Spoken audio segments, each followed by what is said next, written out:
পদ জয়া তোমার চরণ ধরি তোমার চরণ জয় বৈষ্ণব ঠাকুর বৈষ্ণব ঠাকুর বৈষ্ণব ঠাকুর জয় বৈষ্ণব ঠাকুর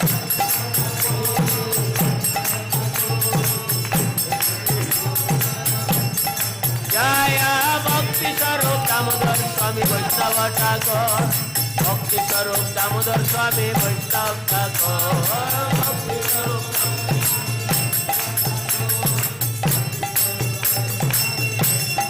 जय जय प्रभुपाद प्रभुपाद प्रभुपाद प्रभुपाद जय प्रभुपाद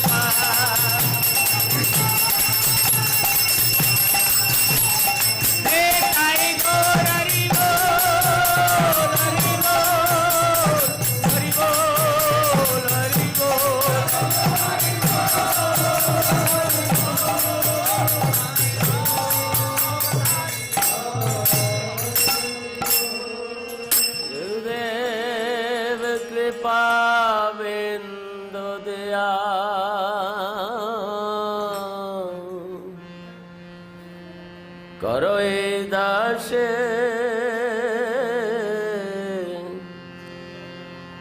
ऋणापेक्षा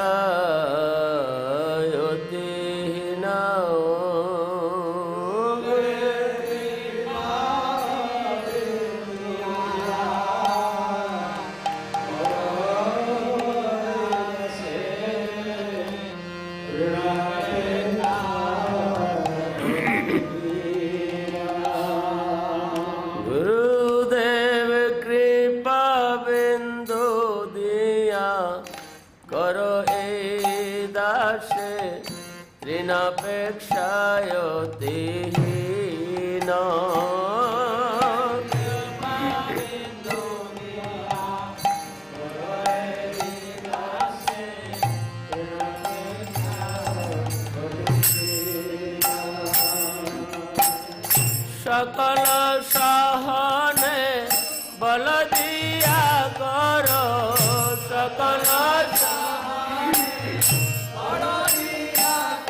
हर सकल सहने बल दिया करो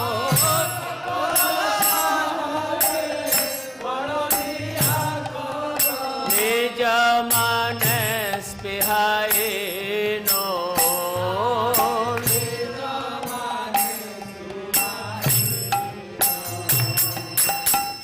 सकले सम्मान करिते सकति देहनाथ जता जत सकले सम्मान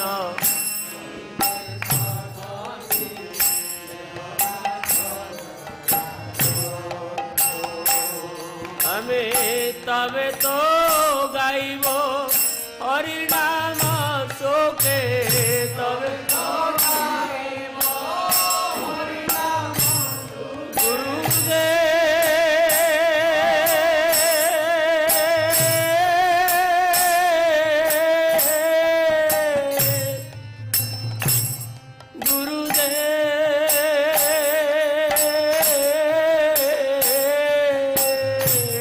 গুরুদেব আমি তবে তো গাইব হরিনাম শোকে তবে তো তবে তো গাইব হরিনাম শোকে তবে তো গাইব হরিনাম শোকে আমার অপরাধ হবে অত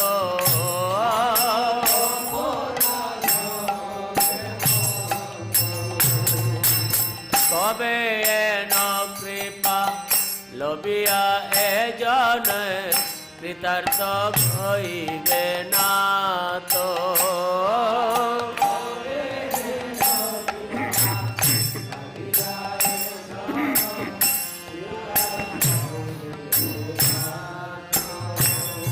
আর শক্তি বুদ্ধি না আমি অতি দীনা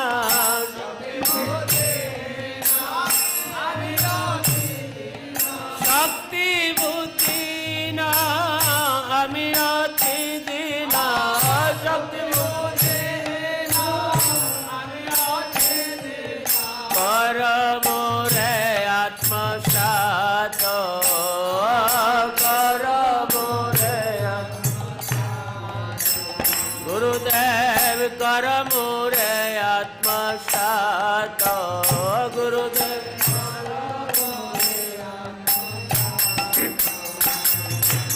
যোগ্যতা বিচার কিছু নাহি পাই তোমার করুণা সার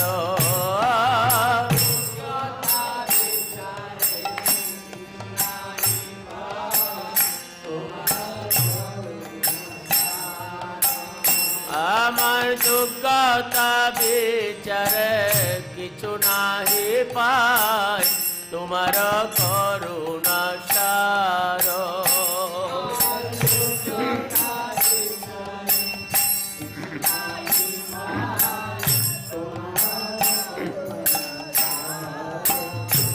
তোমার করুণা না হইলে কান্দিয়া কান্দিয়া করুণা না হইলে কান্দিয়া কান্দিয়া প্রভুপাদ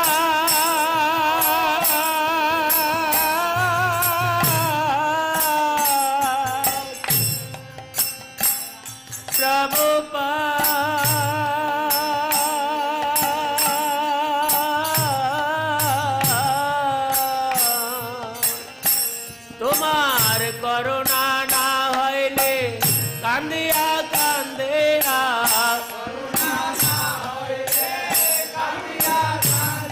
আর করুণা না হইলে কান্দিয়া কান্দিয়া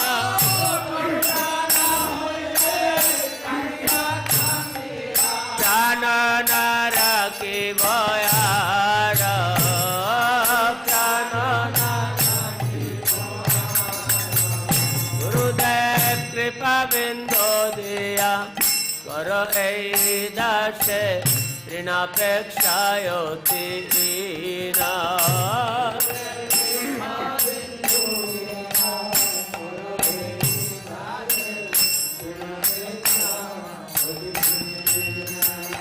জয় গুরুদেব গুরুদেব গুরুদেব জয় গুরুদেব গুরুদেব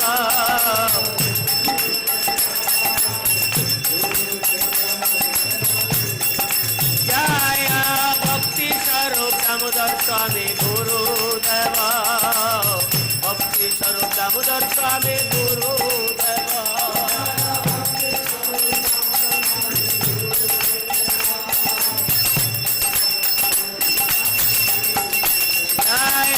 जय प्रभुपाद प्रभुपाद प्रभुपाद प्रभुपाद जय प्रभुपाद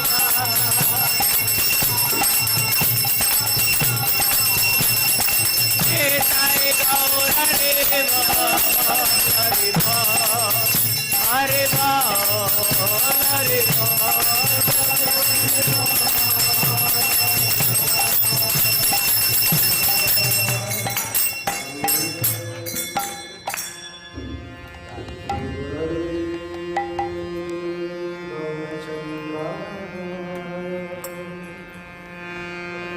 राधिका तदालये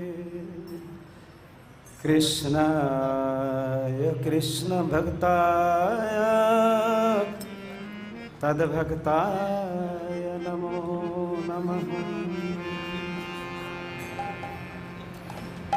गुरुदेव दयामा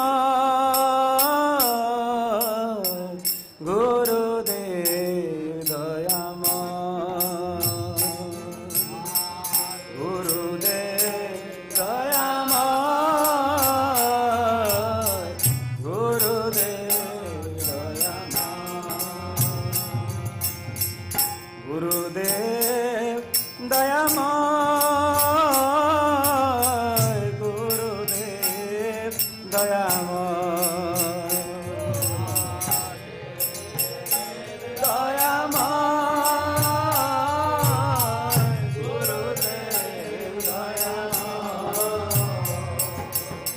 প্রাণের যাতনা জানাব কি তোমা, প্রাণের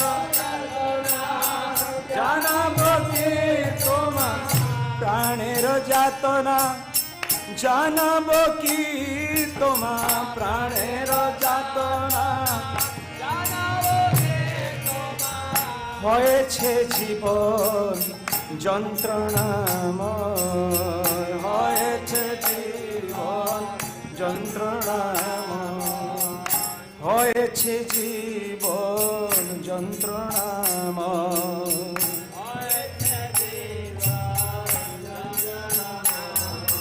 গুরুদেব দয়াময়, গুরুদেব দয়াময়,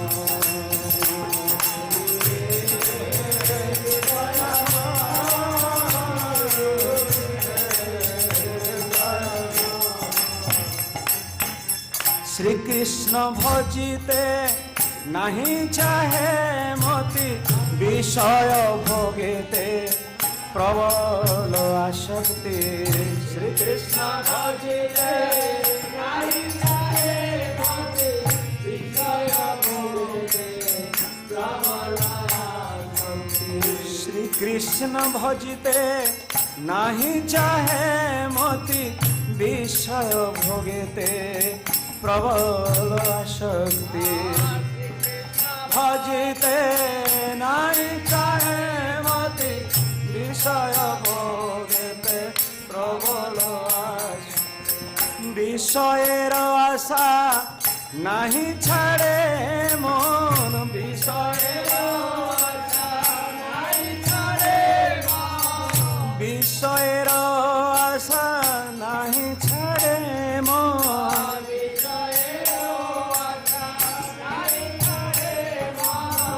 বিষয়েতে সদাধার, বিষয়েতে সদাধার, বিষয়েতে বিষয়েতে সদাধার, বিষয়েতে সদাধার।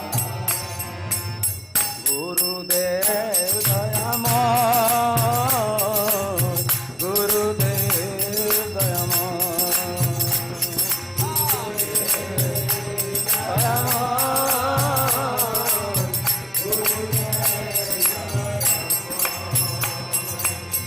কৃষ্ণ দাস ভুলি মায়ারে ভজেন, আপন স্বরূপ কভু না চিন্তেন।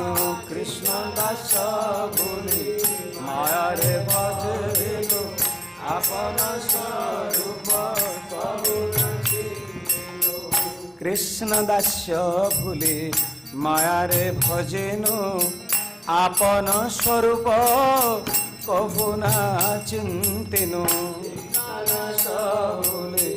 মায়ারে ভজেন, আপন স্বরূপ কভু না চিন্তেন। বিরূপে স্বরূপ ভাবি মূঢ় মন, বিরূপে স্বরূপ, বিরূপে স্বরূপ ভাবি মূঢ় মন, বিরূপে মায়াতে আকৃষ্ট হয়, মায়াতে আকৃষ্ট হয়। গুরুদেব মায়াতে আকৃষ্ট হয়, মায়াতে আকৃষ্ট হয়। গুরুদেব দয়াময়, গুরুদেব দয়াময়,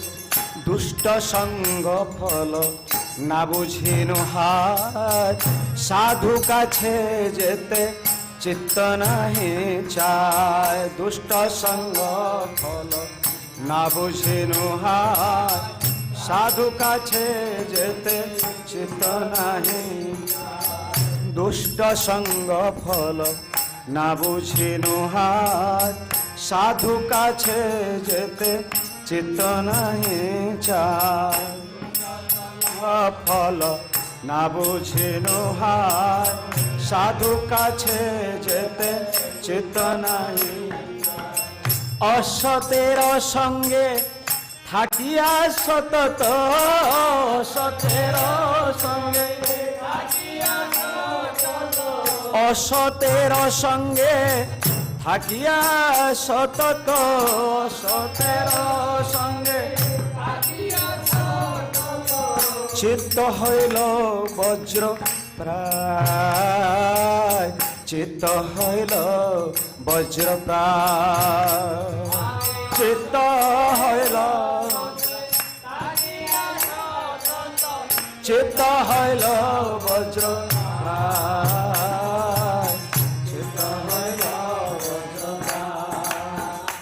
আমার চিত্ত হইল বজ্র প্রায় চিত্ত হইল বজ্র প্রায় আমার চিত্ত হইল বজ্র প্রায় চিত্ত হইল বজ্র গুরুদেব দয়াময় গুরুদেব দয়াময় গুরুদেব দয়াময় গুরুদেব কনক কামিনী লাভ পূজা সা চাহে মোর চিত্ত আর প্রতিষ্ঠা সা কনক কামিনী চাহে মোর চিত্ত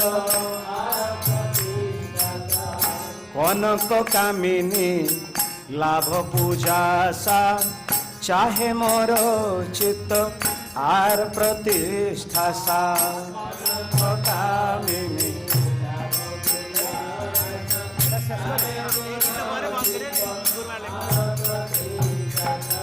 কি রূপে শোধিত হবে মোর চিত্ত কি রূপে শোধিত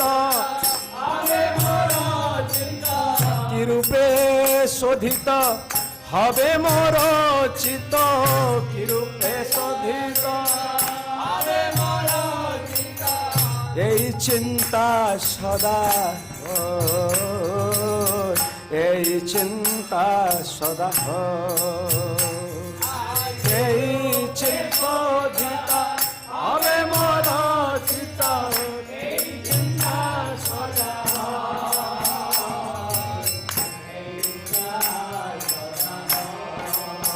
আমার এই চিন্তা সদা এই চিন্তা সদা এই চিন্তা সদা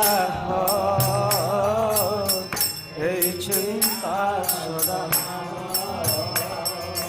গুরুদেব দয়াময় গুরুদেব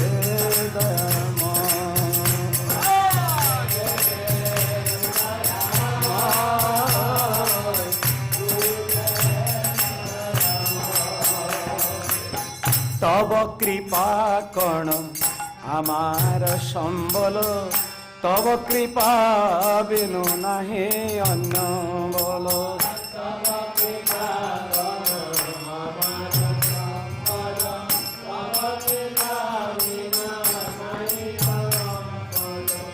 তব কৃপা কণ আমার সম্বল তব কৃপা বিনা নাহি অন্য বল তব কৃপা কণ আমার সম্বল বিনা কৃপা কর প্রভু দিয়াচিত বল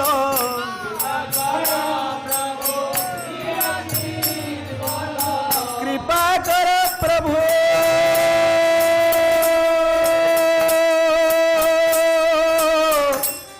বৈষ্ণব ঠাকুর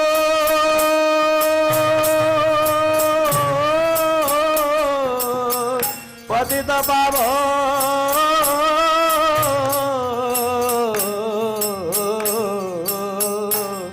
শিল গুরুদেব কৃপা কর প্রভু দিয়াচিত বল কৃপা কর প্রভু দিয়াচিত কৃপা কর প্রভু দিয়াচিত বল কৃপা কর প্রভু দিয়াচিত বল দাস তোমা প্রণম দাস তোমা প্রণম দাস তোমা প্রণম দাস তোমা প্রণম দাস তোমা প্রণম দাস তোমা প্রণম দাস তোমা প্রণম দাস তোমা গুরুদেব দয়াময় গুরুদেব দয়াময় দয়াময় গুরুদেব সাধু সঙ্গে থাকি ছয়বে গদমে শ্রীকৃষ্ণ চরণ সে বিজেন আমি সাধু সঙ্গে থাকি ছয়বে গদমে শ্রীকৃষ্ণ চরণ সে বিজেন আমি সাধু সঙ্গে থাকি ছয়বে গদমে শ্রীকৃষ্ণ চরণ সে বিজেন আমি সাধু সঙ্গে থাকি শ্রীকৃষ্ণ চরণ হেন মতি যাচে তব দাস ধম হেন মতি যাচে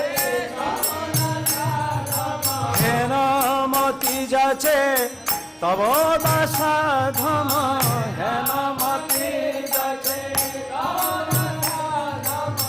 বন্দিত রাঙ্গা পায় বন্দিত রাঙ্গা পায় বন্দিত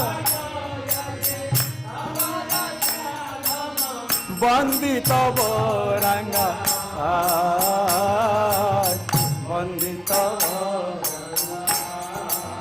গুরুদেব বন্দিত রাঙ্গা পায় বন্দিত রাঙ্গা পায় গুরুদেব বন্দিত রাঙ্গা পায় বন্দিত রাঙ্গা গুরুদেব দয়াময় গুরুদেব দয়াময় গুরুদেব দয়াময় গুরুদেব ও হে গুরুদেব তব শ্রী চরণ সেবি যেন আমি জনম জনম তব শ্রী চরণ সেবি যেন আমি জনম ও হে গুরুদেব তব শ্রী চরণ সেবি যেন আমি জনম জনম ও হে গুরুদেব তব শ্রী চরণ সেবি যেন আমি জনম জনম এই আশীর্বাদ যাচিও ভাজন এই আশীর্বাদ যাচিও ভাজন এই আশীর্বাদ যাচিও ভাজন এই আশীর্বাদ তব পদে স্থান চাই তব পদে স্থান চাই, তব পদে স্থান চাই, তব পদে স্থান চাই। গুরুদেব দয়াময়, গুরুদেব দয়াময়, গুরুদেব দয়াময়, গুরুদেব দয়াময়। প্রাণের যাতনা জানব কি তোমা, প্রাণের যাতনা জানব কি তোমা, হয়েছে জীবন যন্ত্রণাময়, হয়েছে জীবন যন্ত্রণা। হরে কৃষ্ণ কৃষ্ণ কৃষ্ণ হরে হরে, হরে রাম রাম রাম হরে হরে। জয় হো শ্রী শ্রীপাদ। হরে কৃষ্ণ কৃষ্ণ কৃষ্ণ হরে হরে, হরে রাম রাম রাম হরে হরে।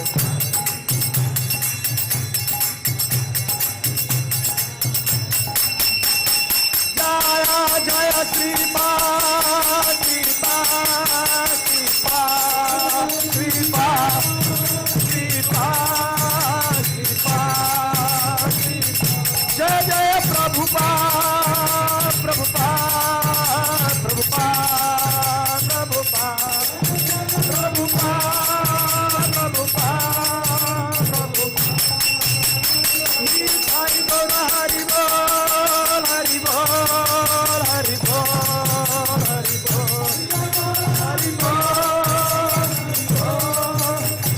हरि बोल। निताय गौर सीतानाथ प्रेमानंदे।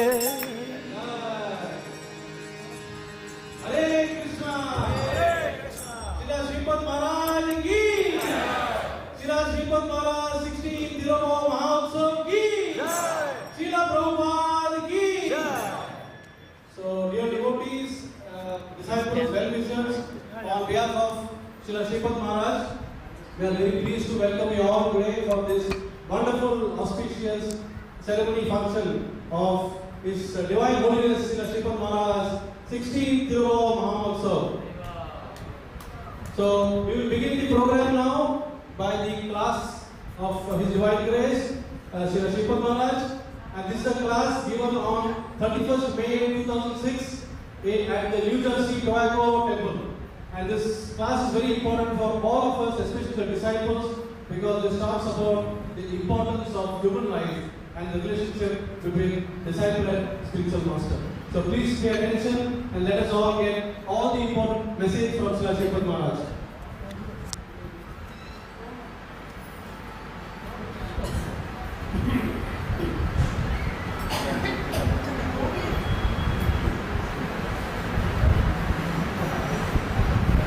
This is about 40 minutes. It includes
He gives a wonderful story about the situation of the Indian during this material life.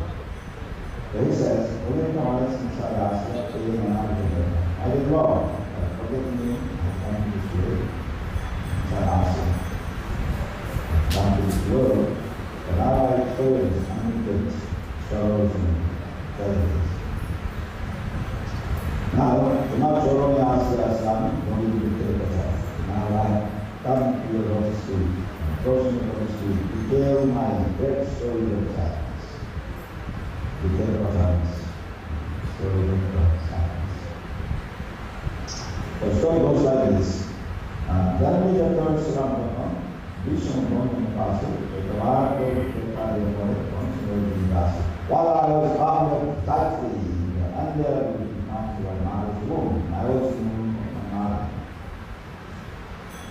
With a little bag, oh Lord, once by your blessings you have revealed yourself to me and a glimpse of you. But there for a very good moment, you disappeared, you abandoned this fallen servant of yours. Prabhupada then fired for the at the time I thought, after coming out of my mother, that I am born, I will very worship you with undivided attention. But the trouble is that when I come into this world, I will pray that it can be written with this mind, with the word of wisdom, without obtaining a drop of blood in my eyes. After we say, Swami Prabhupada, Asya Prathamaka, Janaputam is the Buddha, there is some wonder in the lives of temple relatives. I pass my time smiling and laughing. Then by the affection of my father and mother, Janaputam, I have forgotten you, and I thought this world is a wonderful place. This world is life, is wonderful. The samsara life of power is worldly life is a wonderful place. Therefore, my dear Lord, I have forgotten you. Prabhupada did not bow to Maharaja, saying bow to Saha, after Srina, Jnana Purna, Path Koi Maharaja. I gradually grew to a young boy and began playing with other boys, so my powers reached diminished, and so I began to study school lessons every day, school and study hard. Began already 100 days lesson, then a bar and body, so then a bar for the economy, living on my life. I was proud of my education, and I traveled from place to place with very much wealth. Maintaining my family with undivided attention. But my Lord knew that, but the Lord Hari, I will got to.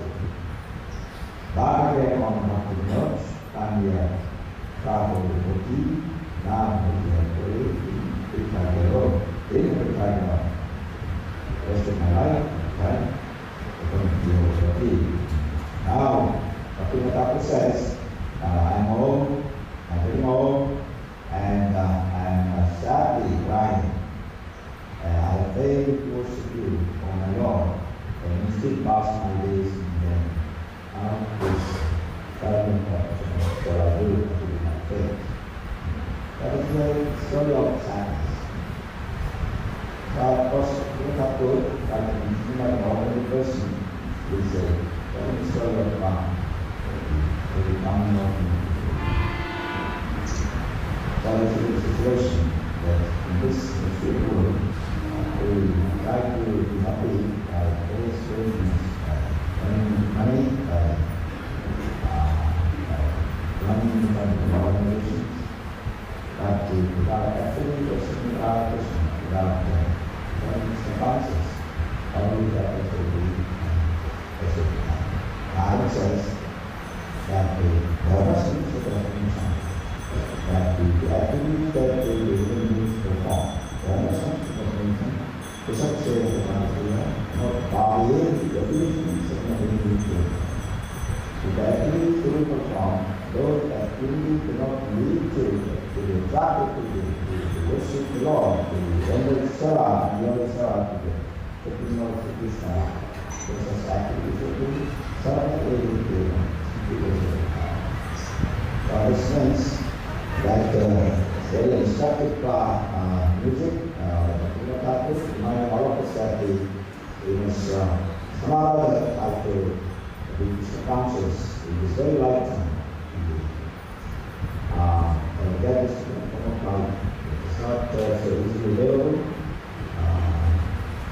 scriptures say that this is very rarely, this gift is a very rare.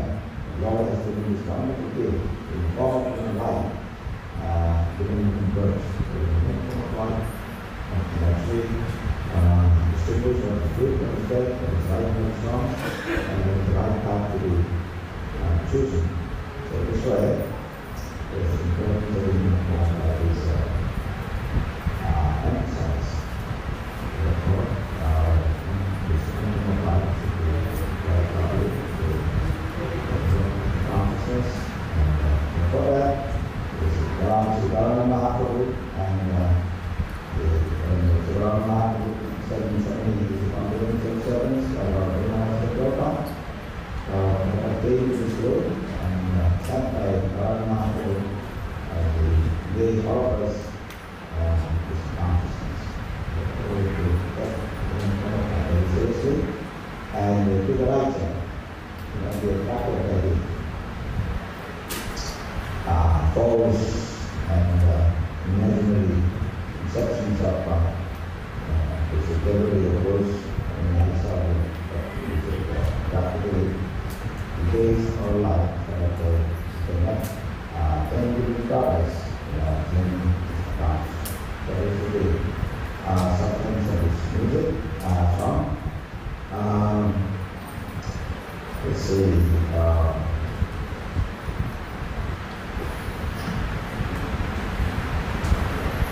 I wrote on book, so the next one is straight videos, but it's called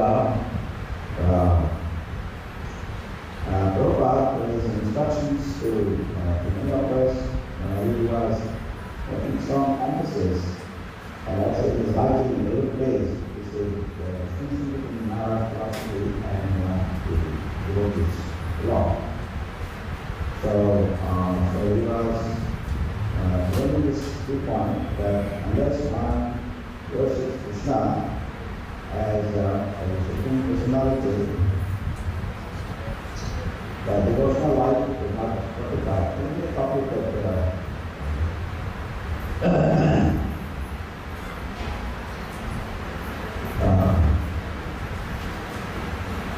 so this is called body devotion. This is about 2 days ago in English. Somebody brought when I was in Calcutta for about 1 month, and so this came out with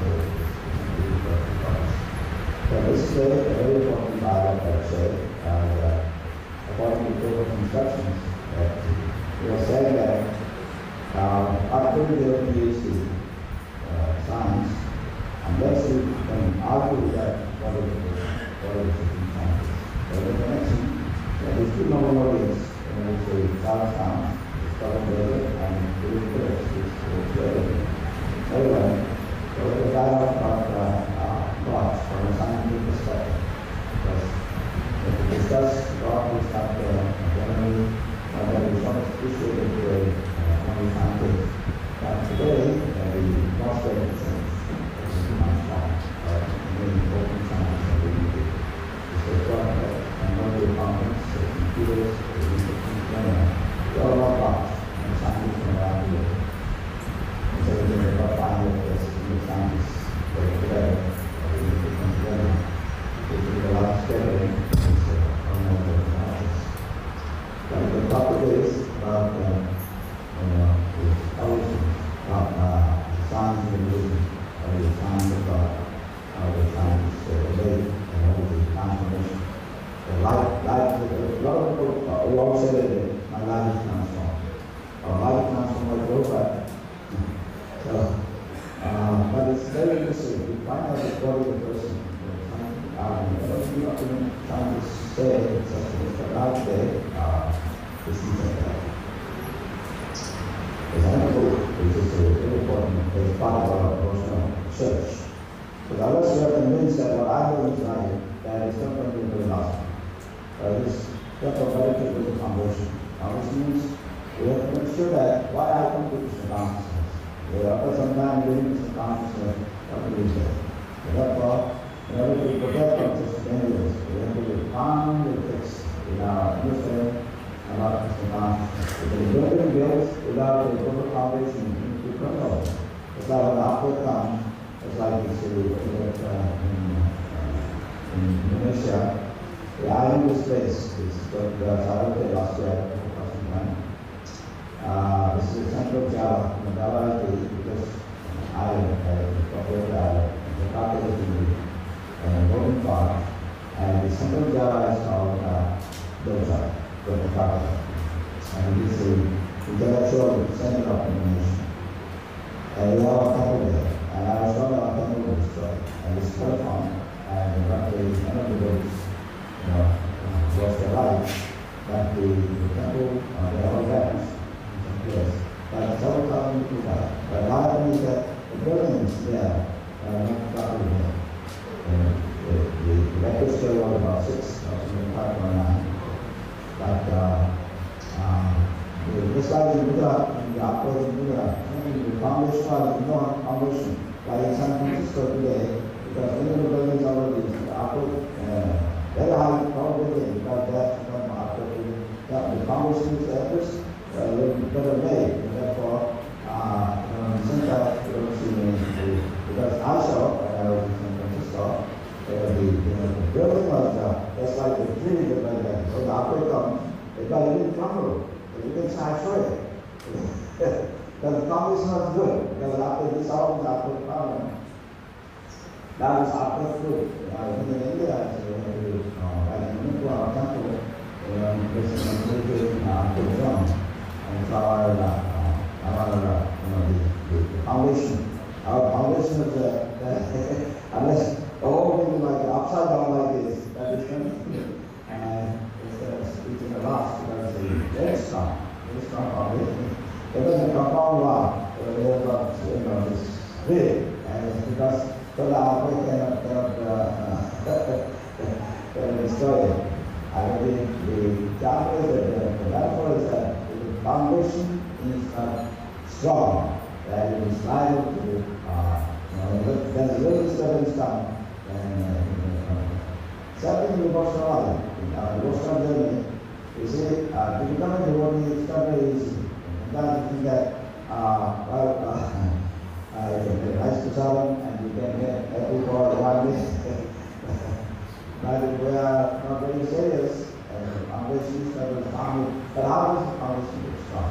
The philosophy and the rational understanding of what you are going to say, what you are going to say, is looking to be in perfection. Unless this side of the is there, then it's very easy to now, short lifetime, so many people come, so many people go. And it's not very easy. But therefore, a foundation should be strong. So we have to have the foundation strong in personal life. We have to have, although we don't see God directly, but there are so many symptoms that we see. And so the scientists find basically about the wonderful knows of this. Just like Einstein's God. So he talks of this really every day. So all it is, there must be someone who actually is the intelligence behind. It is sometimes they can discuss about beyond intelligent design. But in America, they always fight the white people war. They are the white people. And people are white people because they live up like something very it's not very easy. So war is the war between the intelligent design people and it's a evolution people. And then sometimes another people are on creation and evolution. So the one thing is one, so they can make noise on the whole world and get basic attention. So therefore, we have to be very careful with the American people. So that's a mistake. The ordinary people. America has also done another good thing. So they also have to be careful. Prabhupada said, America is not Parliament, India is not America. So therefore, we come to America to also we have to be strong that it's not in the name of knowledge. not not true. So that was what to remain strong in Krishna consciousness.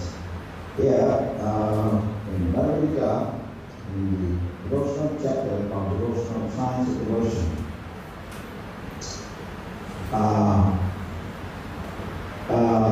the Lord has said very wonderfully that distinction between called Maya philosophy.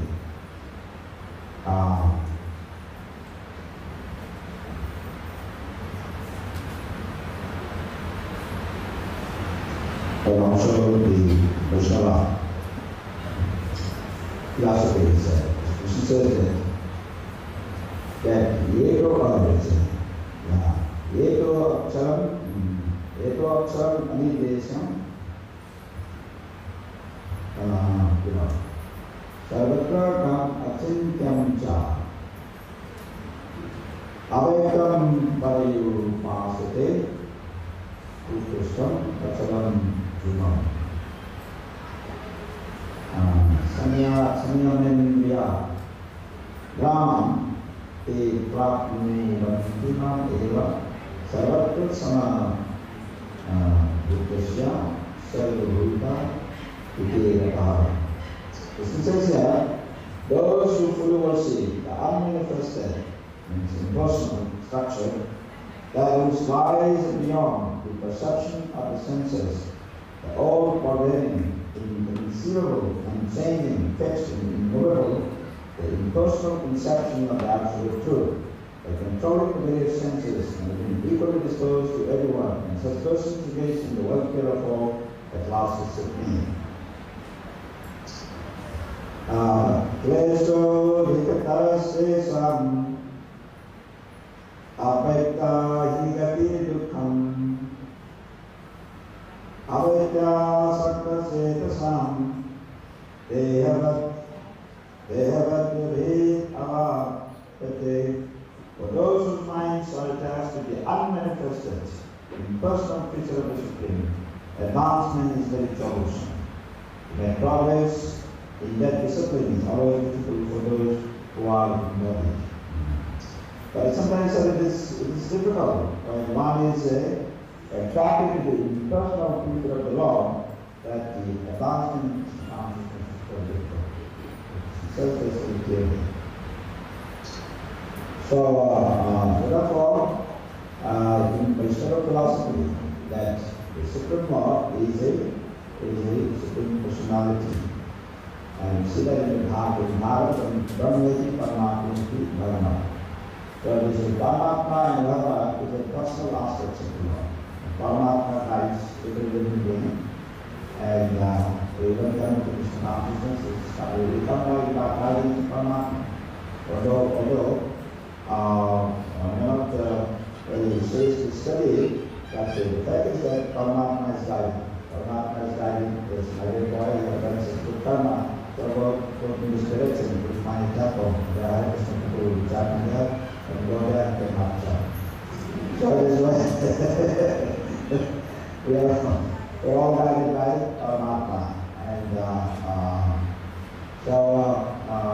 Paramatma is the personality aspect.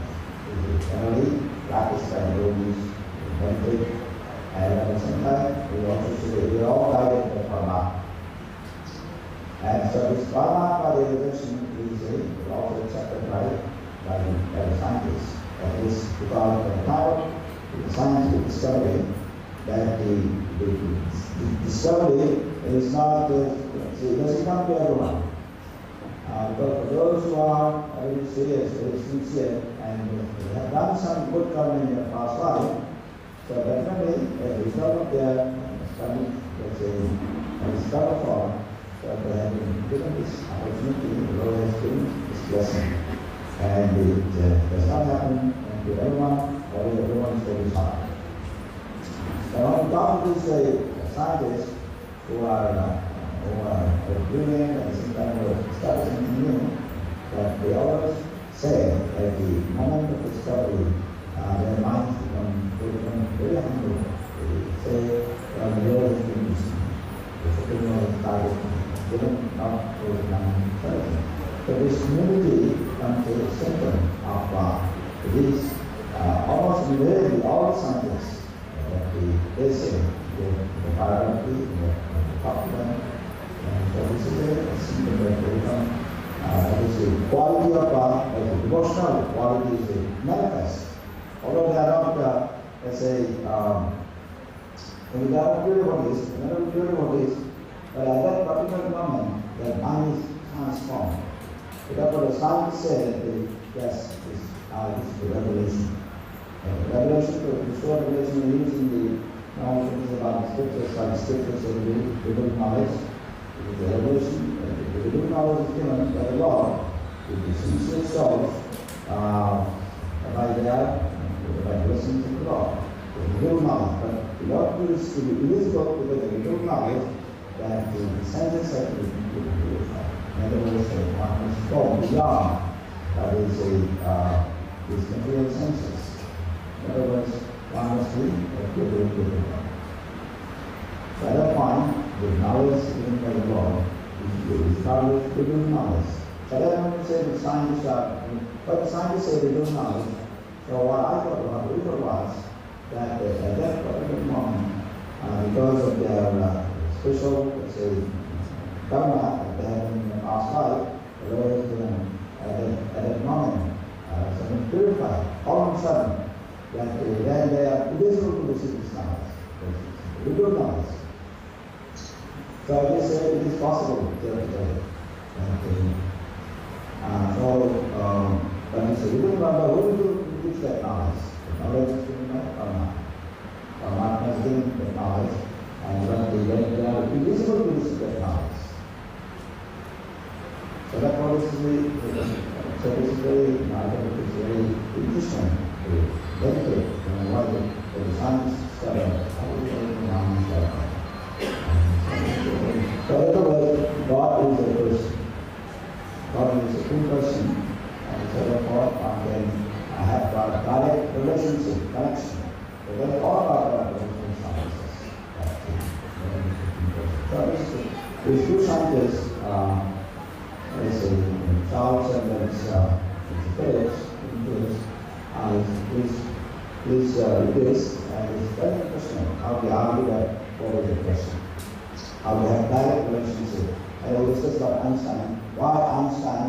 So Einstein could not see about the personality aspect. He only saw the impersonal aspect, the Brahman aspect of the Lord. But at the same time, and his Phillips argues that Einstein always says, but many of his remarks are very related to God as a person. He said, God does not cast eyes. It is God. I think some reason to cast of eyes, but he definitely said Einstein is talking about as a person, God as a person. And sometimes Einstein says in the casual conversation, why I don't understand why this old man is making this world so mystical. He's talking about God as an old man, not person. That is a personality. It's not personal. So in this way, he's making some very interesting points. Yeah. And also, you see, Phillips is famous for he's called laser pulling atoms.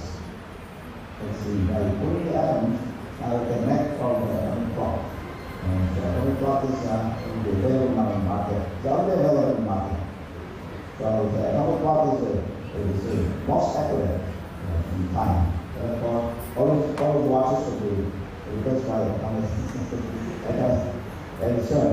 Like the powers of time from us. And very interesting. That is in the heart of the calculation of time when it happens. It's in the heart of the candle. So the people are saying that that's exactly what it's doing. And some of these things are, I think it's very relevant to our conference work. For example, this is often used to Prabhupada. When Prabhupada was saying that the time when the scientists, the physicists, the medical doctors study about the science of God, the golden age of Prabhupada. So our golden age is There's already billion. So Siddhartha sadhu let's say, interested in these devotional aspects of the social life and so that should be very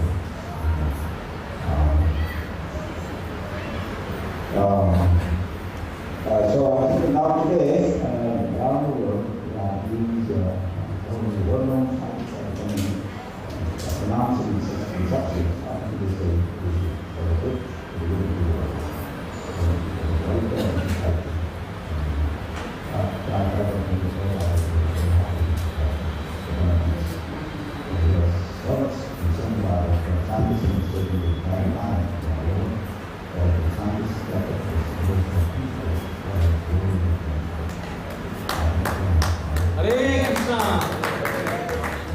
Shripad महाराज की श्रीला श्रीपद महाराज 60 Kilomo Mahamotsav ki. So that was a very interesting class by His Divine Holiness Sripad Maharaj. This was in ISKCON, New Jersey, Tobago, 2006. So here Maharaj very nicely brings out the importance of human life. We start off with Bhuliya Tumhare Samsare Ashiya. From that song he was mentioning how Bhaktisvarupa was mentioning that we committed, we were in pain, we were in sorrow in the mother's womb. And then I promised that when I come out, I will worship you. But alas, when I came out, I got trapped with my relatives, friends, well-wishers, and then I went after wealth, and my whole life was completely ruined. So that's how actually Maharaj started. Then he brings about a very nice point about the foundation. He spoke about the foundation in central Java, Indonesia, where it was weak, and when the earthquake comes, sometimes there's a problem. Whereas in California, the foundation was stronger. And so from there, he linked the foundation of the devotional practice. If our foundation is very strong, no matter what happens, we will not be disturbed. And he was mentioning the techniques of how to increase the foundation. And finally, he was mentioning about how he could establish the fact that God is a person. When he was discussing with two scientists, namely Charles Towns and also Dr. William Phillips. So these two scientists were actually in the path of devotion. They actually realized God in their work. But at the same time, while discussing, they felt that Einstein was more of a Brahmeti kind of a person because he was appreciating the material world, the mystics of the material world, and whereas these two scientists were actually relating to God as a person in their research work. So Maharaj actually very nicely brought about the point of how God is a person, that is Bhagwan. So that stage of radiation also was very nicely brought about. So this is in essence a very good class for all of us to once again reiterate the importance of human life. It's a very rare opportunity we are getting, and Maharaj was emphasizing the point on how to take devotional life very seriously. All glories to Srila Sripad Maharaj.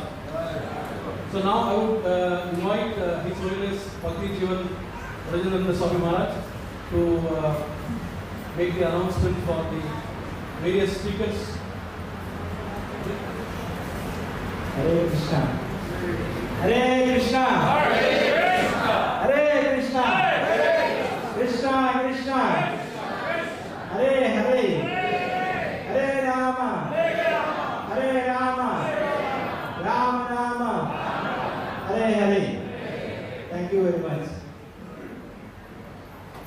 So on behalf of Srila Sripad Maharaj, disciples, soldiers and friends, so we like to extend our gratitude, thanks to all the devotees who are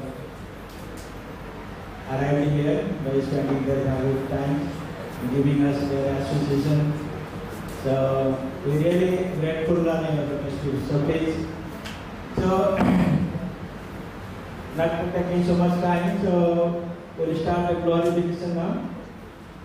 And the remembrance by Srila Prabhupada's disciples, the Sripad Maharaj brothers. So first I would like to invite our Dinabandhu Prabhu. So Dinabandhu Prabhu has a long association with Maharaj from USA. Though Maharaj was born in India, so everybody in USA they know that he is from USA. So, one time I was in Mayapur, Shobha was saying that he is a real Californian person. So I invited him to speak to us and inspire us about Maharaj.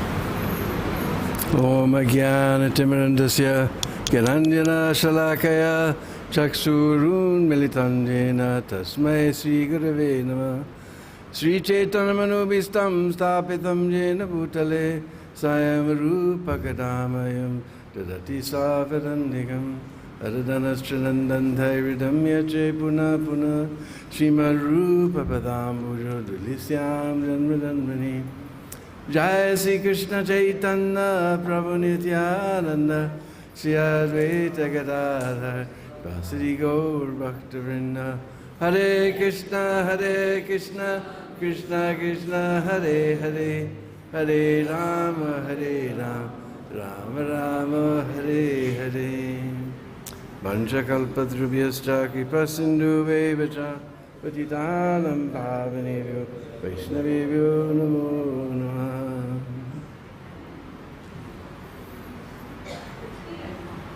So we're gathered here for the 16th disappearance anniversary of His Holiness Bhaktisvarupa Damodara Maharaj. This is, of course, it is a sad and also very wonderful occasion. So we had a very special relationship because actually I was president of a temple in Portland, Oregon. And I don't know why, but Prabhupada gave us the name New Manipur. So, in fact, this morning when they opened Radhasham Sundar's curtains, we were so shocked and so delighted to see Radhasham Sundar in beautiful Manipuri outfits. So I went to because we were New Manipur, so I went to the Manipur Emporium in Delhi and I asked him, how do you say, how are you? And what's the answer? So whenever I would see Maharaj, Karam tu Biri, and Maharaj would be so surprised. And the answer is Nungaidari. So he was always very kind and very jolly fellow. He's always very kind to me. And we had wonderful association with him. One time he came to Kumbh Mela. And although we hear so many wonderful kirtans here in Krishna Balaram Mandir, 24 hours a day kirtan is going on. But Maharaj's Manipuri kirtan, Hare Krishna, how does that go? Hare Krishna, Krishna Krishna, Hare Hare, Hare Rama, Hare Rama, Rama Rama, Hare Hare. That goes through whenever I think of Maharaj, I remember those wonderful Manipuri melodies. And I learned from Maharaj what real humility is. Because we always just fake humility, we bend our head and everything. But our humility is like grass, you step on grass, it goes down. But as soon as you take your foot away, it comes back up. But Mahaprabhu has told us, Trinada piece. Trin means the straw on the street. He's just doing his sastang pranam always. He never comes up like this. But Maharaj, I saw his humility meant to be very bold. He would present very boldly. I would watch him because sometimes I was fortunate to be on the walks in Los Angeles.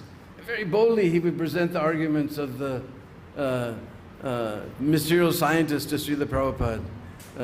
So I understood that humility doesn't mean to go like this, but to be very bold in the service of this, because that was his service, was to present these arguments so Prabhupada could smash them. And we see now that all over the world, the big doubts are coming about the Big Bang, about evolution, about all these things. And this is all the fruit of Maharaja's preaching. And his preaching went beyond the walls of ISKCON. I remember when Maharaj left, then tributes were coming in from all different types of people, from Dalai Lama, from other people, all outside of ISKCON, within ISKCON, without ISKCON. He was a true servant of Prabhupada. That was the other thing that impressed me, as I saw that every atom of his body was meant for the service of Srila Prabhupada. He was completely dedicated. And he had such an advantage that he was born in a Vaishnava family. You don't want to know about our upbringing, but he had born in a wonderful Vaishnava family in Manipur, and later in Los Angeles. And he managed to meet His Divine Grace to the Prabhupada, and Prabhupada convinced him, and he could have become a big scientist in the world, but he dedicated his life, every atom of his body, for serving the mission of Prabhupada and defeating these material scientists. And now we see the fruit of his work, that so many people are not, we don't have faith in the material scientists anymore. All over the world we see that people are beginning to doubt this, all the things that they've been trying to pull over our eyes in all these years. And it was so wonderful during that time in Kumbh Mela. We were together, and we would go all around the Kumbh Mela Kshetra with all the Manipuri devotees and singing these wonderful Manipuri melodies. They still echo through my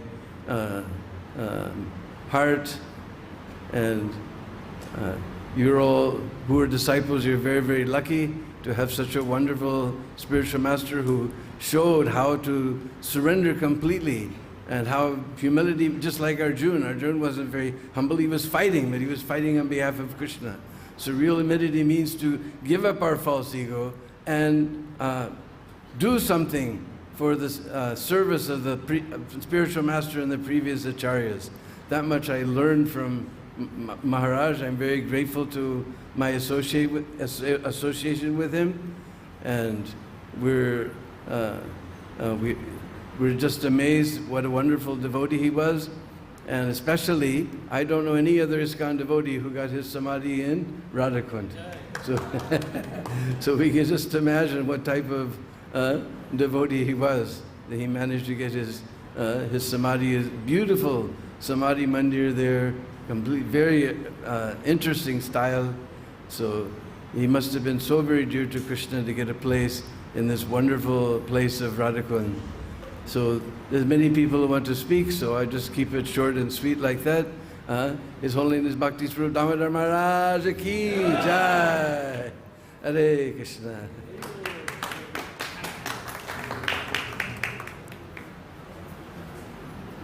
Hare Krishna. Hare Krishna. Thank you, Dinavath. So we are really grateful for you. So one thing you want Dinavath to do, because he has so much physical difficulty. But whenever we invite to any festival of Sri Maharaj, he always ready to go. Even Radha he comes. So thank you, Prabhu, for you. So now we call our Mother Nagapatni. So she's Guru Maharaj's adoption sister. So very welcome.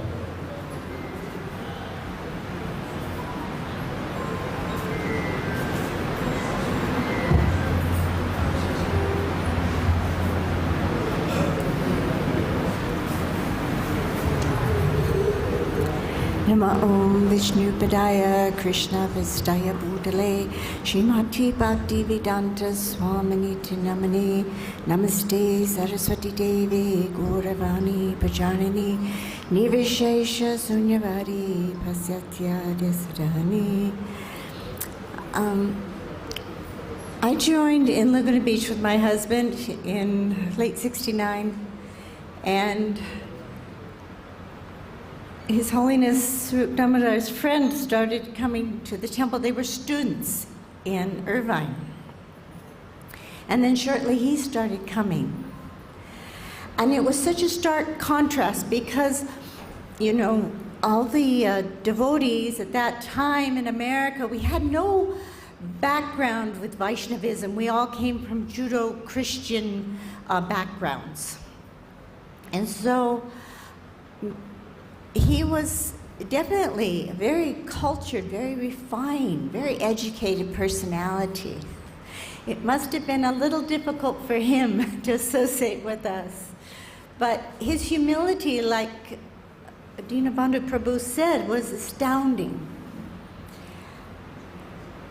And the kindness, he was extremely kind personality. So he, shortly we moved up to Los Angeles Temple, but he was still a student in Irvine. But we would see him come early in the morning, and that's a long drive. It's over an hour drive.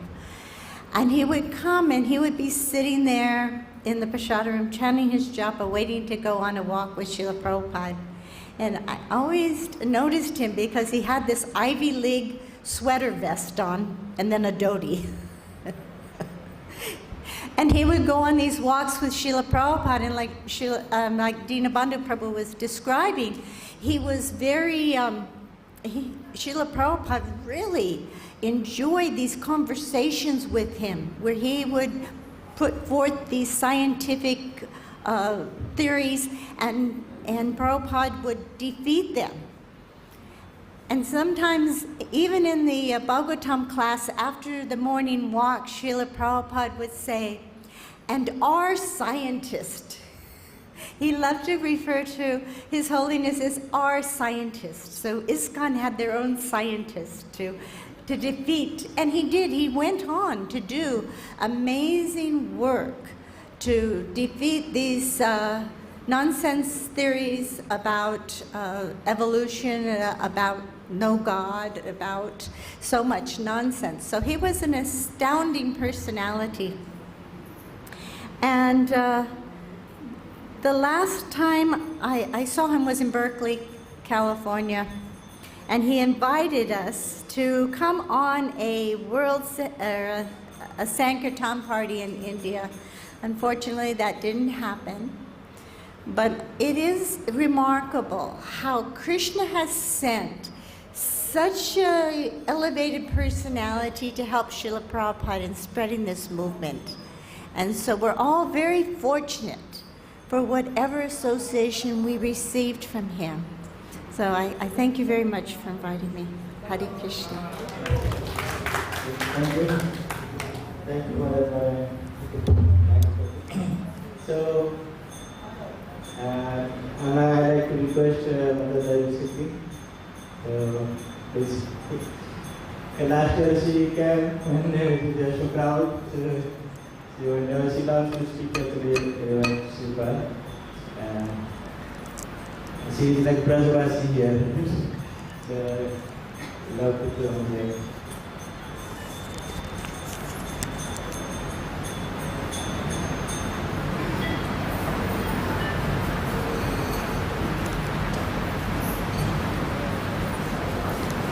Namo Vishnu Padaya Krishna Prasthaya Bhutale Srimati Bhaktivedanta Swami Namane. Namaste Saraswati Devi Gauravani Pracharini Nivashesa Sunyavari Paschati Desatarini. Srila Prabhupada, though he had over 5,000 disciples, there were particular disciples that he took intensive interest in training personally. And Srila Bhaktisvarupa Damodara Maharaja was one of those fortunate disciples. Although he had been born in Vaishnava family and knew the entire culture of Vaishnavism, it wasn't until he met Srila Prabhupada and Prabhupada began to train him that he was able to use all of his capacities to the fullest extent in preaching. We see in the later days when Srila Prabhupada was here, although he hadn't eaten, he couldn't walk, all of his physical capacities were finished. As soon as Swarup Damodar would come into the room, he would come to life again. And he would become very interested in what was going on with the scientific preaching. Particularly at the very last thing that happened here before Prabhupada entered Samadhi was when Swarup Damodar arranged a science forum. And Prabhupada very much wanted to attend that, but he couldn't walk, he couldn't even turn over by himself. So if you go into Prabhupada's house, you'll see next to Prabhupada's desk a bust, a statue of Prabhupada's upper head and shoulders. So the forum took place in the Gurukula. Actually, Prabhupada wanted a whole science division in our Gurukula with descriptions, maps of the entire universe that not only the Gurukul students would study, but all of the scientists could come here for these forums. So during this conference, Prabhupada told the devotees that I cannot personally attend, but you take this bust, this statue of myself, and you put it there, and that is my presence. So every day they would garland Srila Prabhupada as if he were personally present there. And as soon as the forum would be over for the day, Swarup Damodar would come and report to Prabhupada what each person had said, what the reactions were, how the devotees responded. And Prabhupada was just so interested in this, talking about all these scientific matters, how to defeat these scientists, what to say next. And Tamal Krishna Maharaj, thinking that this was too much conversation, Prabhupada might be too tired, Prabhupada said, well, maybe we should have a little kirtan now, Prabhupada. And Prabhupada said, this is kirtan. This is our kirtan when we talk about preaching like this. So this is the effect that when someone has fully dedicated themselves to the mission of their spiritual master, the spiritual master fully reciprocates with that disciple. And in that way, it should give us inspiration that we should dedicate ourselves just as Swarup Damodar Maharaj dedicated himself to Prabhupada. Even after Prabhupada left, he continued with all of the instructions, carrying out every single thing that Prabhupada asked him to do up until his last breath. Making Manipur the kingdom of the Vaishnavas again, making that beautiful temple. And despite everything, even after that terrible terrorist attack, he still continued with his preaching until Krishna decided to take him away to wherever Prabhupada is preaching next. So with this inspiration, hearing how the spiritual master reciprocates with his sincere disciple, I hope we can take his example to our heart and serve our spiritual master in the same dedication and full surrender as your Guru Maharaj has done. Hare Krishna. Thank you. Very inspiring to hear. Thank you. So now we invite Sasipa's disciple. He is known as Atmanavaram Swami. So please, Madam.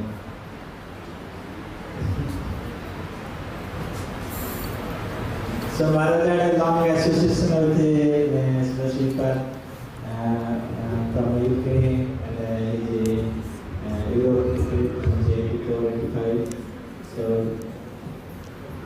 So we have Jayadit Maharaj here. Jayadit Maharaj ki. So please.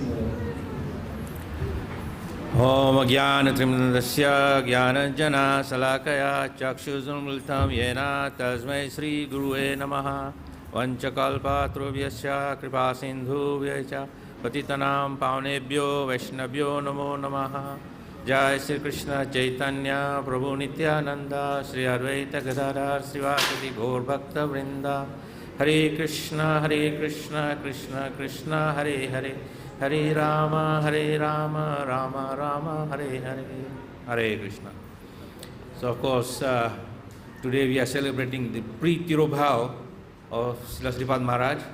His actual Tirobhav is tomorrow on the auspicious day of Dasera in 2006, he decided to go back to the spiritual world to associate with his eternal spiritual master, Srila Prabhupada.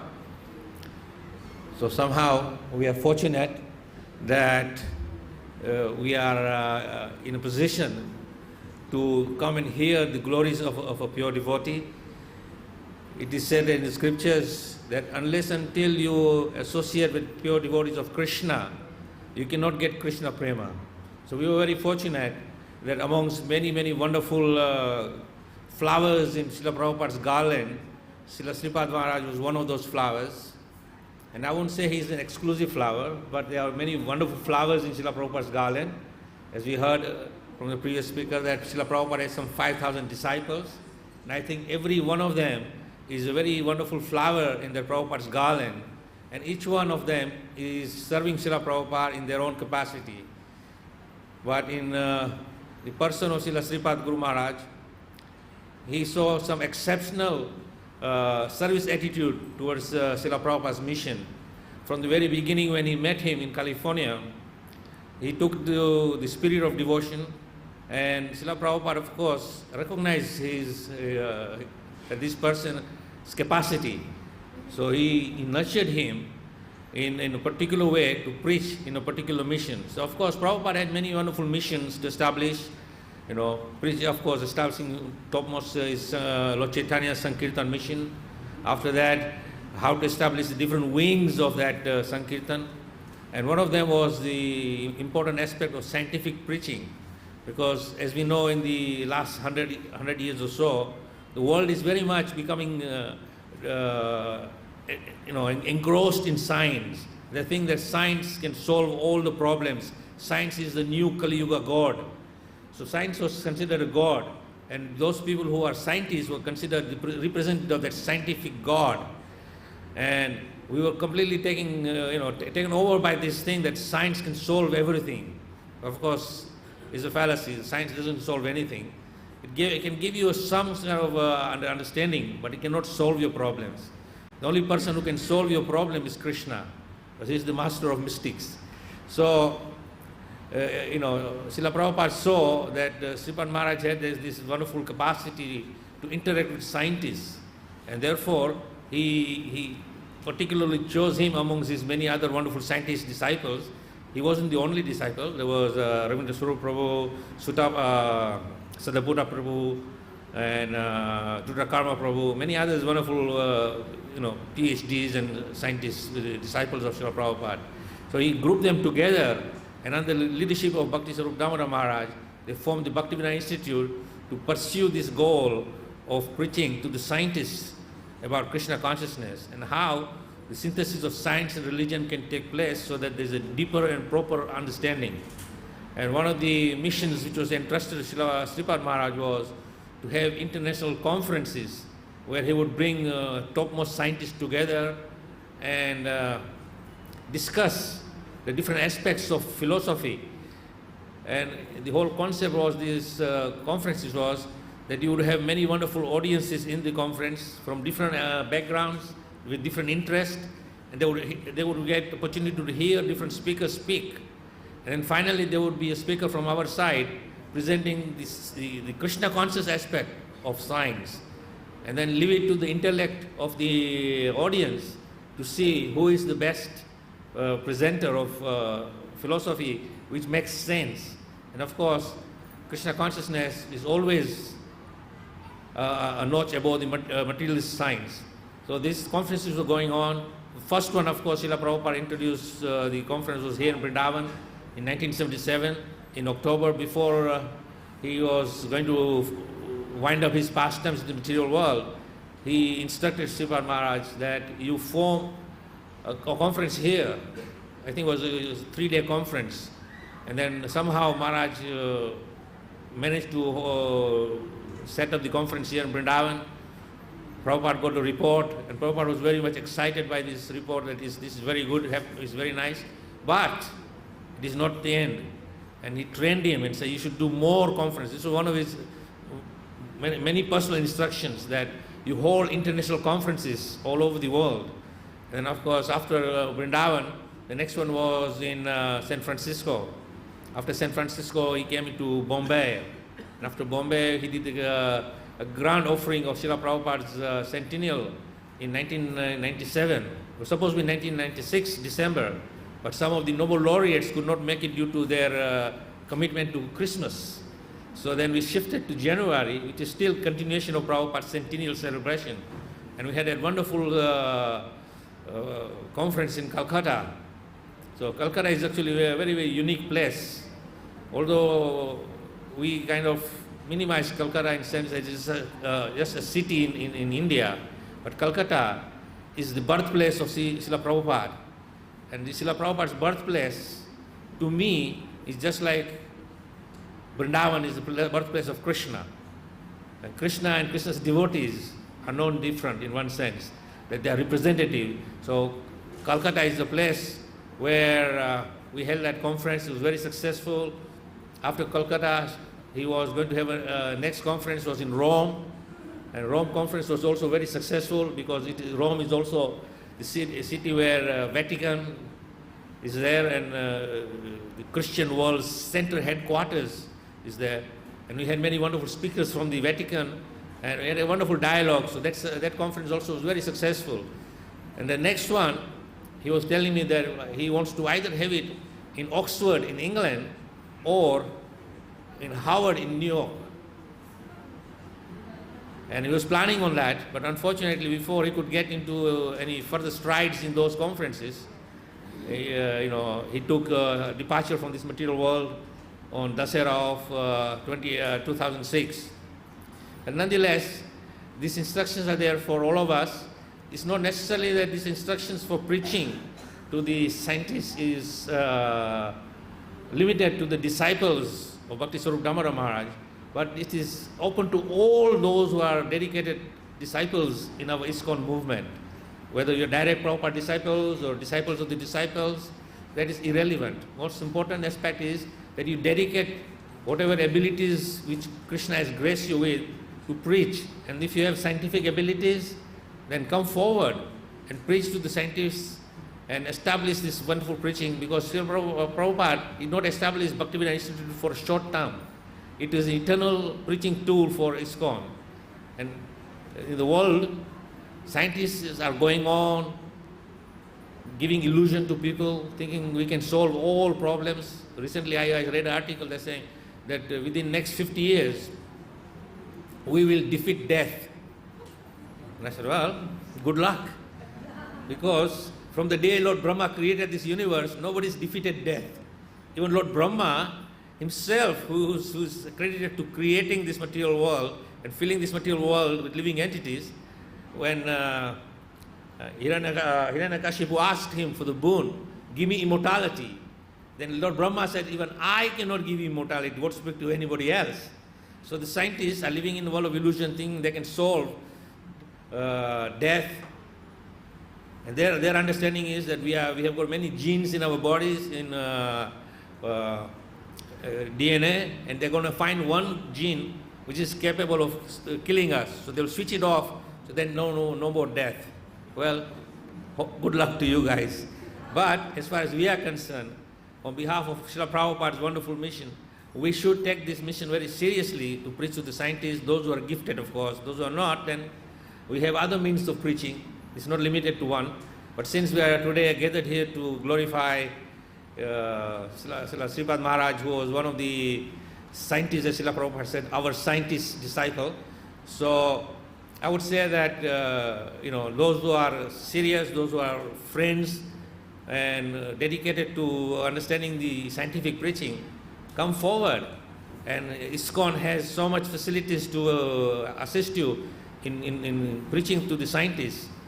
And if we can defeat the scientists of this world, then we can bring Krishna consciousness to everyone. Because, as I said, in this modern world now, science is considered the god of Kali Yuga.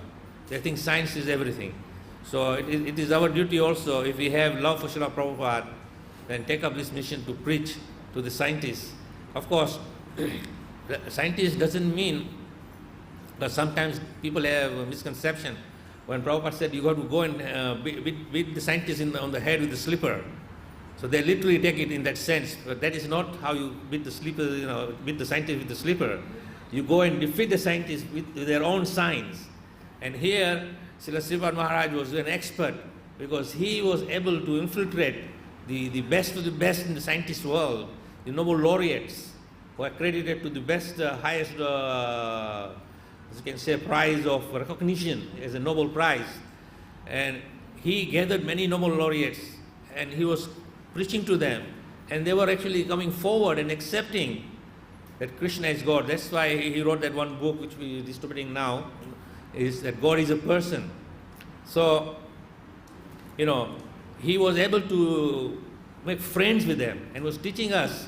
I was fortunate enough that since I came into his association, I was helping him and assisting him somewhat in a small way in his conference in Kolkata and in Rome. And I was saying that how he is interacting with all these scientists and he's making friends with them. And the secret is that you make friends with the scientists, and when the scientists become your friends, then they will listen to you because a friend will listen to a friend. And that is how you beat them with the slipper of science, not your physical slippers. So take up this spirit, and I think that every year we gather here in Vrindavan on this day before Dasara to give our homage to Srila Sripad. And I think that the best homage we can offer to Srila Sripad is that we take up this mission seriously and become preachers just like him and learn from him and then take up the spirit of preaching to the scientists. Thank you very much. Hare Krishna. Thank you very much. So now we have Jayadutta Swami Maharaj. In Vrindavan, Mr. Prabhupada was here during part-time or welcoming. So we hear from Maharaj.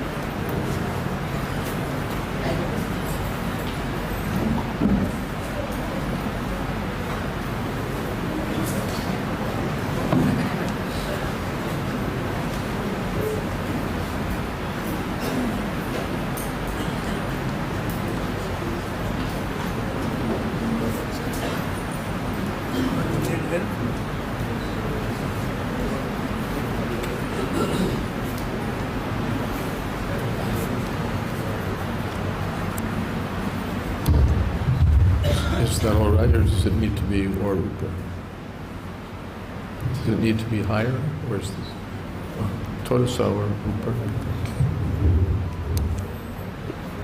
Yeah, that's better.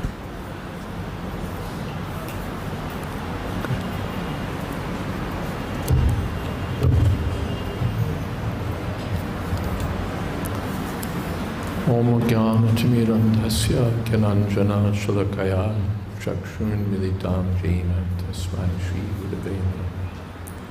Shri Chaitanya Manobhistam Sthapitam Jena Bhutale Swayam Rupa Kada Mahyam Dadhati Shapadantikam Panchako Tarubhyascha Kripa Sindhobhyeva Cha Patitanam Pavanebhyo Vaishnavebhyo Shri Krishna Chaitanya Prabhu Nityananda Shri Advaita Gadadhar Shivasari Gaura Bhaktivinoda Hare Krishna Krishna Krishna Hare Hare Hare Rama Rama Rama Hare. Well, we're here to honor the devotee that Srila Prabhupada called our scientist.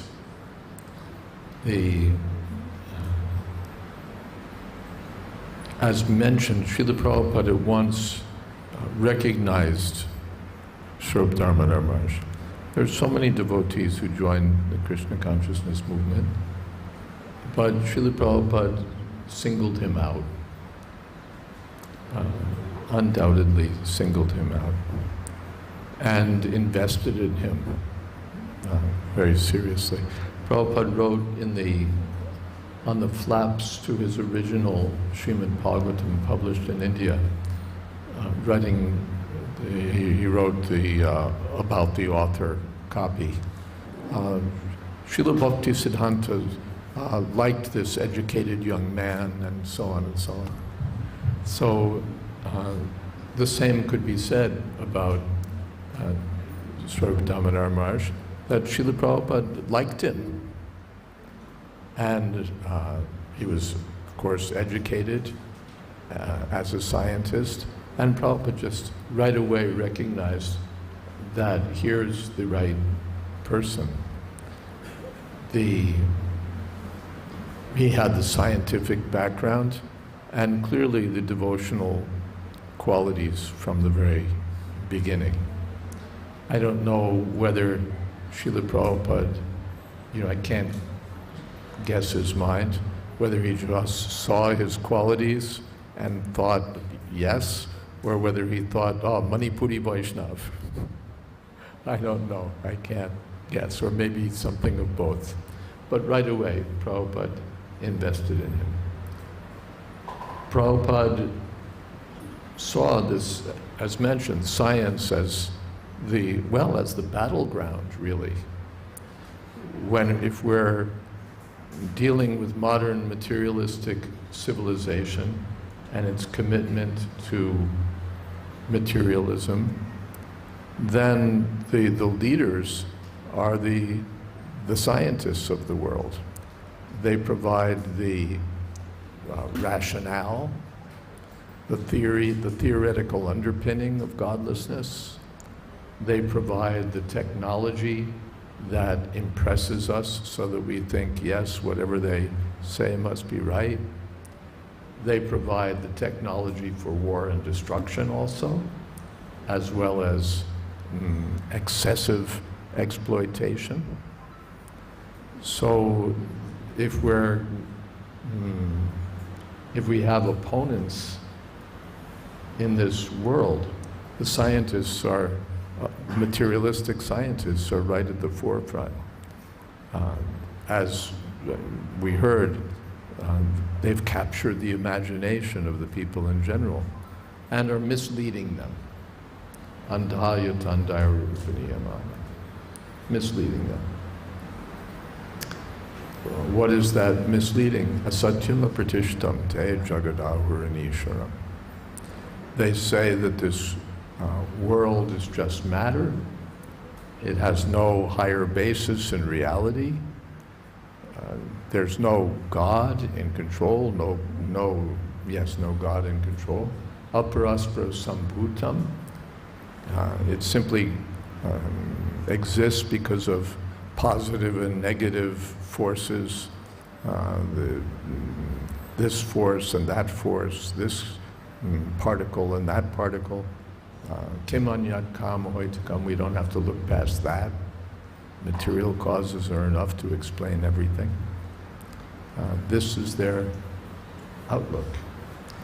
They're fixated on matter, and they can't see past it. Etam drishtam avashtabhya nashtatmanopabhuttaya prabhavanti ugra karmana kshayaya jagato hitaha.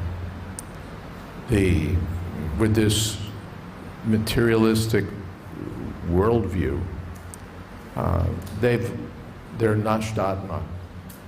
Nashtatma can mean bereft of intelligence. What is that? Maya pritagana. They appear to have intelligence, but their intelligence has been hollowed out by the material energy. So nashtatma, they're bereft of intelligence, or they're lost souls. They've lost their spiritual identity. They've lost sight of the real spiritual meaning of life. So nashtatma and alpabhutaya. Their intelligence, although high on the charts, intelligence charts, in our chart they're low. Because they don't know who they are. They're thinking they're this body. They're thinking matter is everything. So alpabhuti. And prabhavanti ugra karma. they're busy in nasty activities. Ugra karma means nasty activities. Their program for exploiting the resources of the earth is a nasty program. How to pollute, the glories of science. Polluted air, polluted water, polluted everything, polluted food, everything contaminated, re-engineered. They've enabled a civilization. They're the technocrats for civilization, which is a nasty civilization. Simply more sense gratification, more sense gratification. And kshayaya jagato hita, and which creates destruction, wars. Prabhupada pointed out nuclear weapons, biological weapons, new weapons that we don't know about yet, they must be working on. Jagata ahita, not for the benefit of the world, but for the benefit of their employers. These are not Brahmins, they're Shudras, because they're working for a salary for big corporations, big governments, who are simply out to exploit. And for their sense gratification, they'll do anything.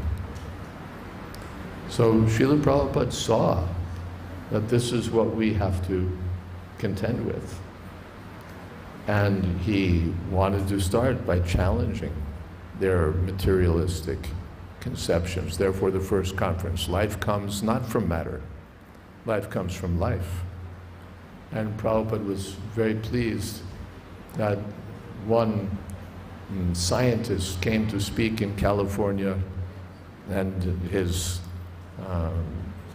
theme was that life comes from matter. And Swarup Damodara Maharaj, taking the cue from Srila Prabhupada, challenged him that if I give you whatever elements can you might ask for, can you create life? Can you create a living being? And Prabhupada said, the scientist said, oh, that I do not know. That I do not know. That means bluffing. So Maharaj called his bluff, and Srila Prabhupada was very pleased. So we've heard about Maharaj's efforts. Prabhupada was prepared to do so much to push this campaign. I was sitting in Bombay. Prabhupada moved into his quarters in Bombay before they were finished. The building was under construction. But he moved in, and his quarters were beautifully done. And Prabhupada said to Maharaj, he said, so what do you want, Swarup Damodara? You want this building? He said, take it. We'll build another. We'll build another.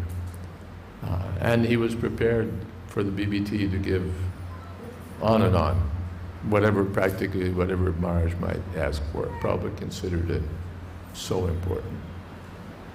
So that was one side of his activities. Another side was his development in Manipur. Maharaj was kind enough to take me along with a group of devotees to Manipur. In those days, you had to have a special papers and everything. I don't know what it is today, but now it's all right. But back then, you had to get special papers, and Maharaj was very well connected, and he got all the clearances, and we spent maybe a week in Manipur, Imphal, and so on. The temple was then largely under construction. And we got to see firsthand what kind of culture this was. So sublime. So sublime. Krishna conscious country, you could say, Krishna conscious state.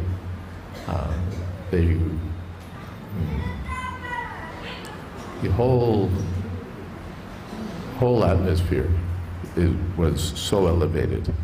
we went and we had kirtan on an island. Island means it was just lotuses growing, and the stems of the lotuses connected. That became like the ground. And so we were having our program on that floating lotus platform.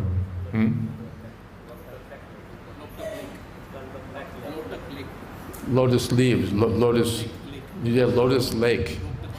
A whole lake full of lotuses, and then the islands are there. And we're having kirtan on the islands.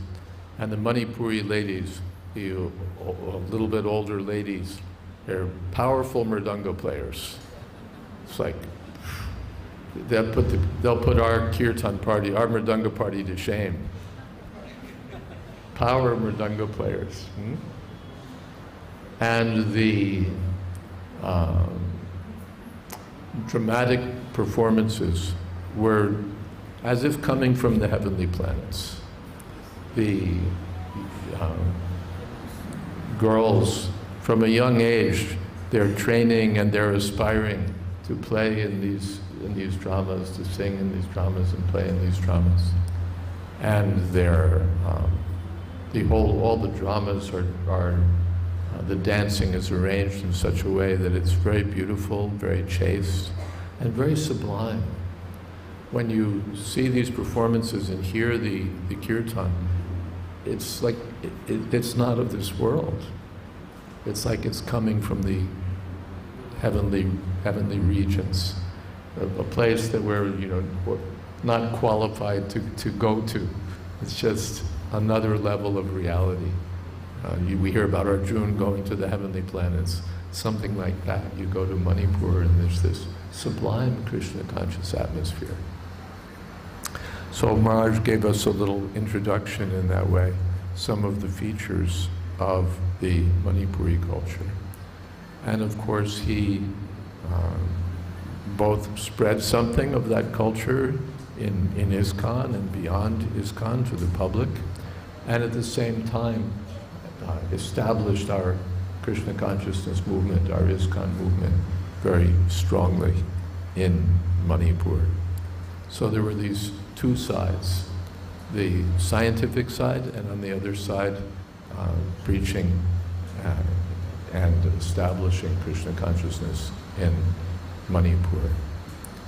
And just because I know there were other speakers, but just one other thing was Maharaj's kirtan, which again is like descending from another world. It's not copying some, what you heard in Vrindavan or any place else. It's just sublime kirtan. Sublime kirtan. And it's the kind of kirtan that you can't do just by practice, just by listening to a recording artist. It's the kind of kirtan that comes from very deep devotion. It's the kind of kirtan that comes from very deep devotion, the kind of devotion that we can only aspire for. So this was, so Srila Prabhupada and Swarup Damodara Maharaj were intimately connected, and still they're intimately connected, and we're fortunate to be connected with them. Thank you. Hare Krishna. Thank you very much, Maharaj. It was so inspiring. Maharaj has a very long time association with Srila Maharaj. Thank you very much, Maharaj. So now we have Panchabora Guru. Vinod Guru already finished his part. He's waiting for you to listen. Every time I used to call Panchabora Guru, he said, I have some meeting. So morning I told him, don't engage in any meeting today. So he took his time.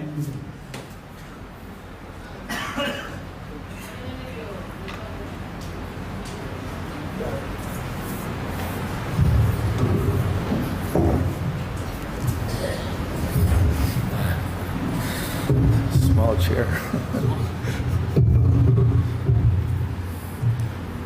Om Jnanatimarandasya Gyananjana Shalakaya Chakshurun Militam Jaina Tasmai Shri Guruve Namaha. Bhaktisvarupa Damodara Maharaja ki.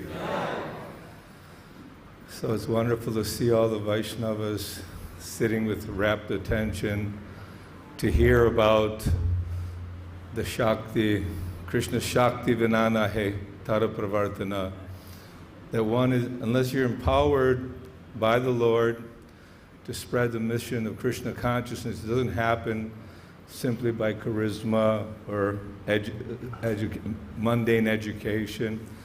So we saw, as Maharaj, Jesuita Maharaj mentioned, Srila Prabhupada immediately identified and was very excited because the preaching to the scientists who are held in such high respect by people in general as the knowers of everything, the future, and what is right, and what is good.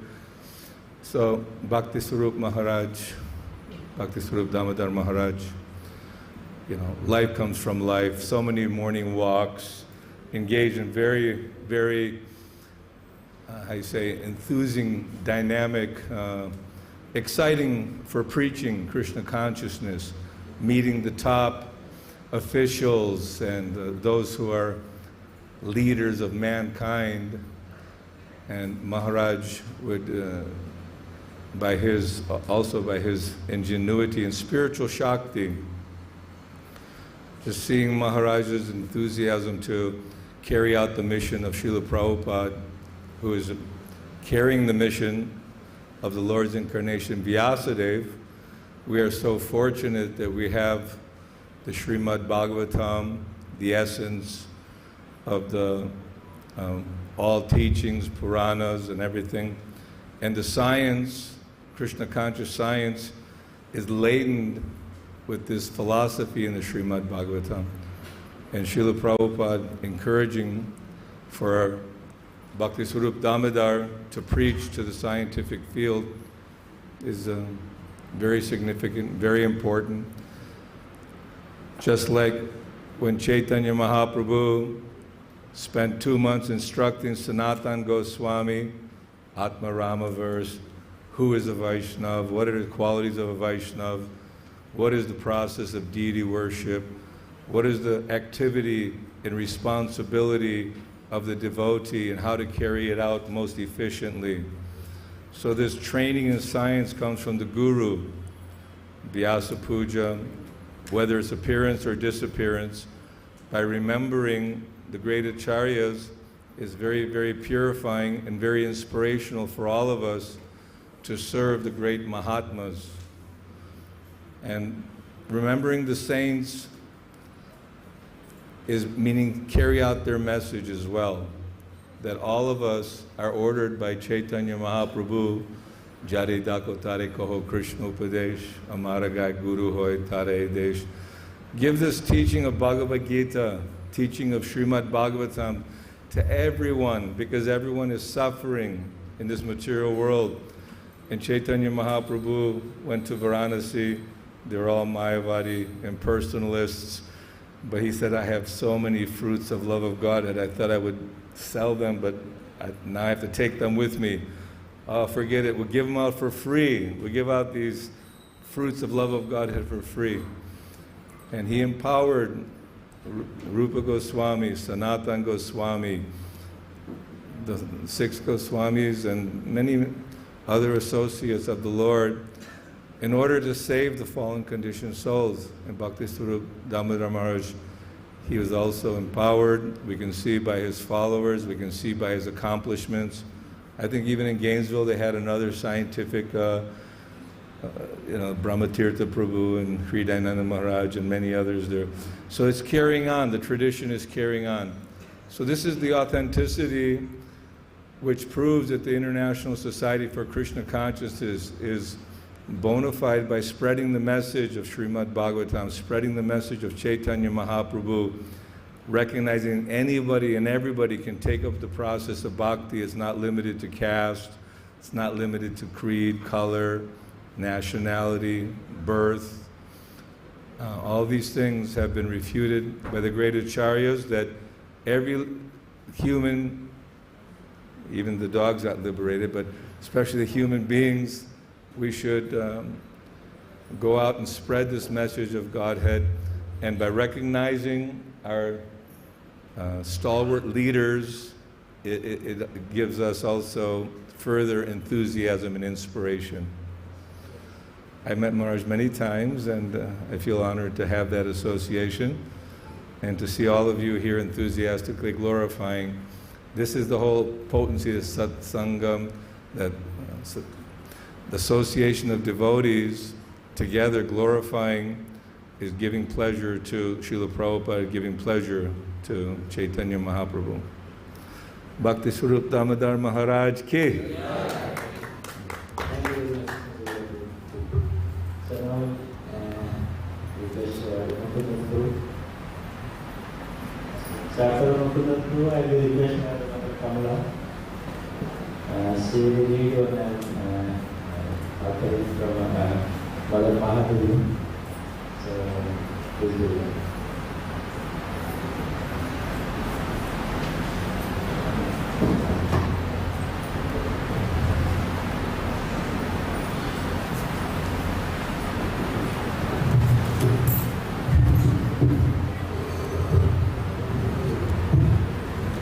Om Jnanatimirandhasya Jnananjanashalakaya Chakshurunmilitam Yena Tasmai Shri Gurave Namah Vanchakalpatarubhyascha Kripasindhubhyaiva Cha Patitanam Pavanebhyo Vaishnavebhyo Namo Namaha. Even in the first canto of the Srimad Bhagavatam, we can see how strong Srila Prabhupada's desire and how bold his attack on so-called modern scientists appears there. Srila Prabhupada had this priority, even sitting here in Vrindavan in the early 1960s, it would seem, from reading his first canto purports. So when Srila Prabhupada came and got something established in the West, especially his Western world headquarters was New Dwarka in Los Angeles, we can imagine that Srila Prabhupada must have been overjoyed to meet someone like Bhaktisvarupa Damodara Maharaj. Just like here in Vrindavan we have so many Kamadhenu cows, and if you approach one of those cows who happens to be hungry and you offer her a big lump of gur, she'll be very, very happy. It must have been something like this for Srila Prabhupada, because he was just waiting for the opportunity and the facility and the right person to actually make this strong attack on pseudoscience, as we've heard already, that so much dominates in the modern world. And before Srila Prabhupada, and to a large extent even since Srila Prabhupada, we don't see that anyone was so bold and so faithful in his conviction to the words of Krishna and the science of Krishna consciousness, that he was willing, that one would be willing to attack these scientists in the same way. But Swarup Damodara Maharaj was one such person, and it's therefore natural that Srila Prabhupada was so affectionate towards him and gave him so much special attention. And we've already heard that you can't imagine Venice Beach without remembering Srila Prabhupada's morning walks, in which Dr. Tudam Damodar Singh was a very prominent member. And the famous book is there, Life Comes from Life. And he did really inherit that spirit of Prabhupada, fearless spirit of absolute faith in the eternal message of Lord Chaitanya. And he really understood the need to turn this so-called modern science on its head. That need is still there. The need for someone who has similar faith as he had is still there. The service to waiting to be done is still there. It's an eternal need. because we're always in a constant jhagada with non-devotees in terms of who gets the upper hand in this world. There's, what is that verse? Daiva asura evacha? How does it begin? Dvabhuta sarga lokesmin daiva asura evacha. We know from the Puranas. So Maharaj was such a great strength for this movement, and he had a kind of very, very simple but essential and humble elegance about him. Little bit like the decorations behind me here.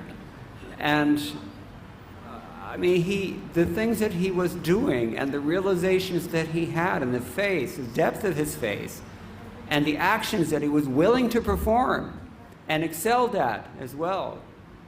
He did all this in a very understated sort of way, which is very attractive. And it's just such a shame that we don't have his association any longer. But we do have, as I said before, we have the same mission, we have the same elements are all in place. Anyone can take up this mission to the same degree that he did. And if anyone will take it up, it should be his disciples. And there would be no greater tribute, I think, to his legacy and to his faith and his surrender and his sacrifice for Srila Prabhupada than if, especially his scientific disciples, take it upon themselves to very boldly preach like this.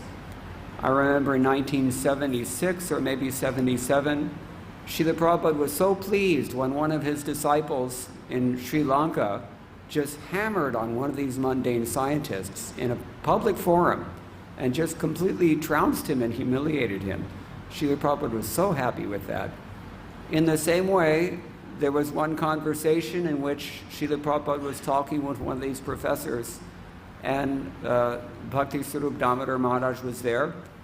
And Prabhupada turned to him and asked him the question, rhetorical question, what do you call it when a person teaches something that he doesn't actually know? And without missing a beat, Maharaj simply replied, cheater, Srila Prabhupada, in front of the man's face. And now we see that sometimes I think that especially the Indians are so fascinated with all things Videshi, but especially modern science.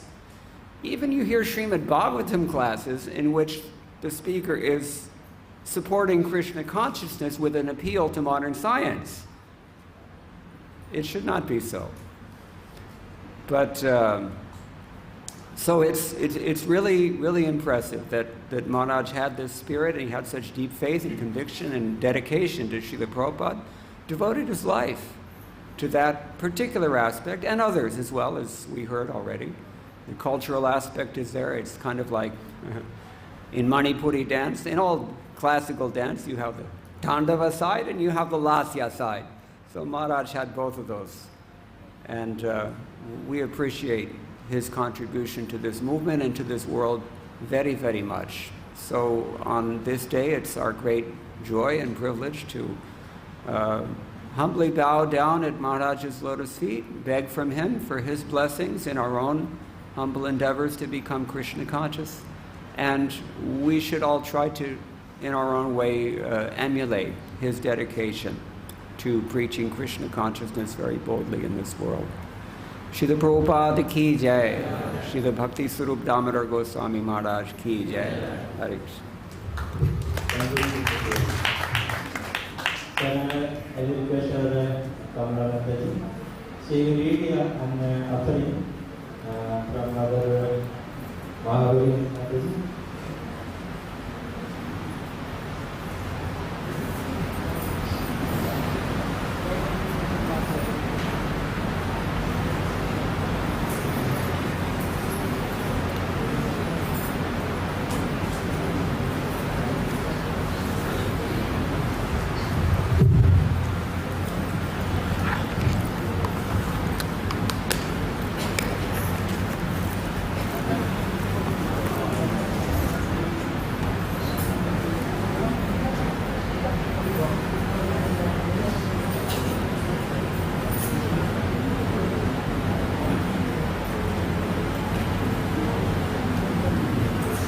Hare Krishna.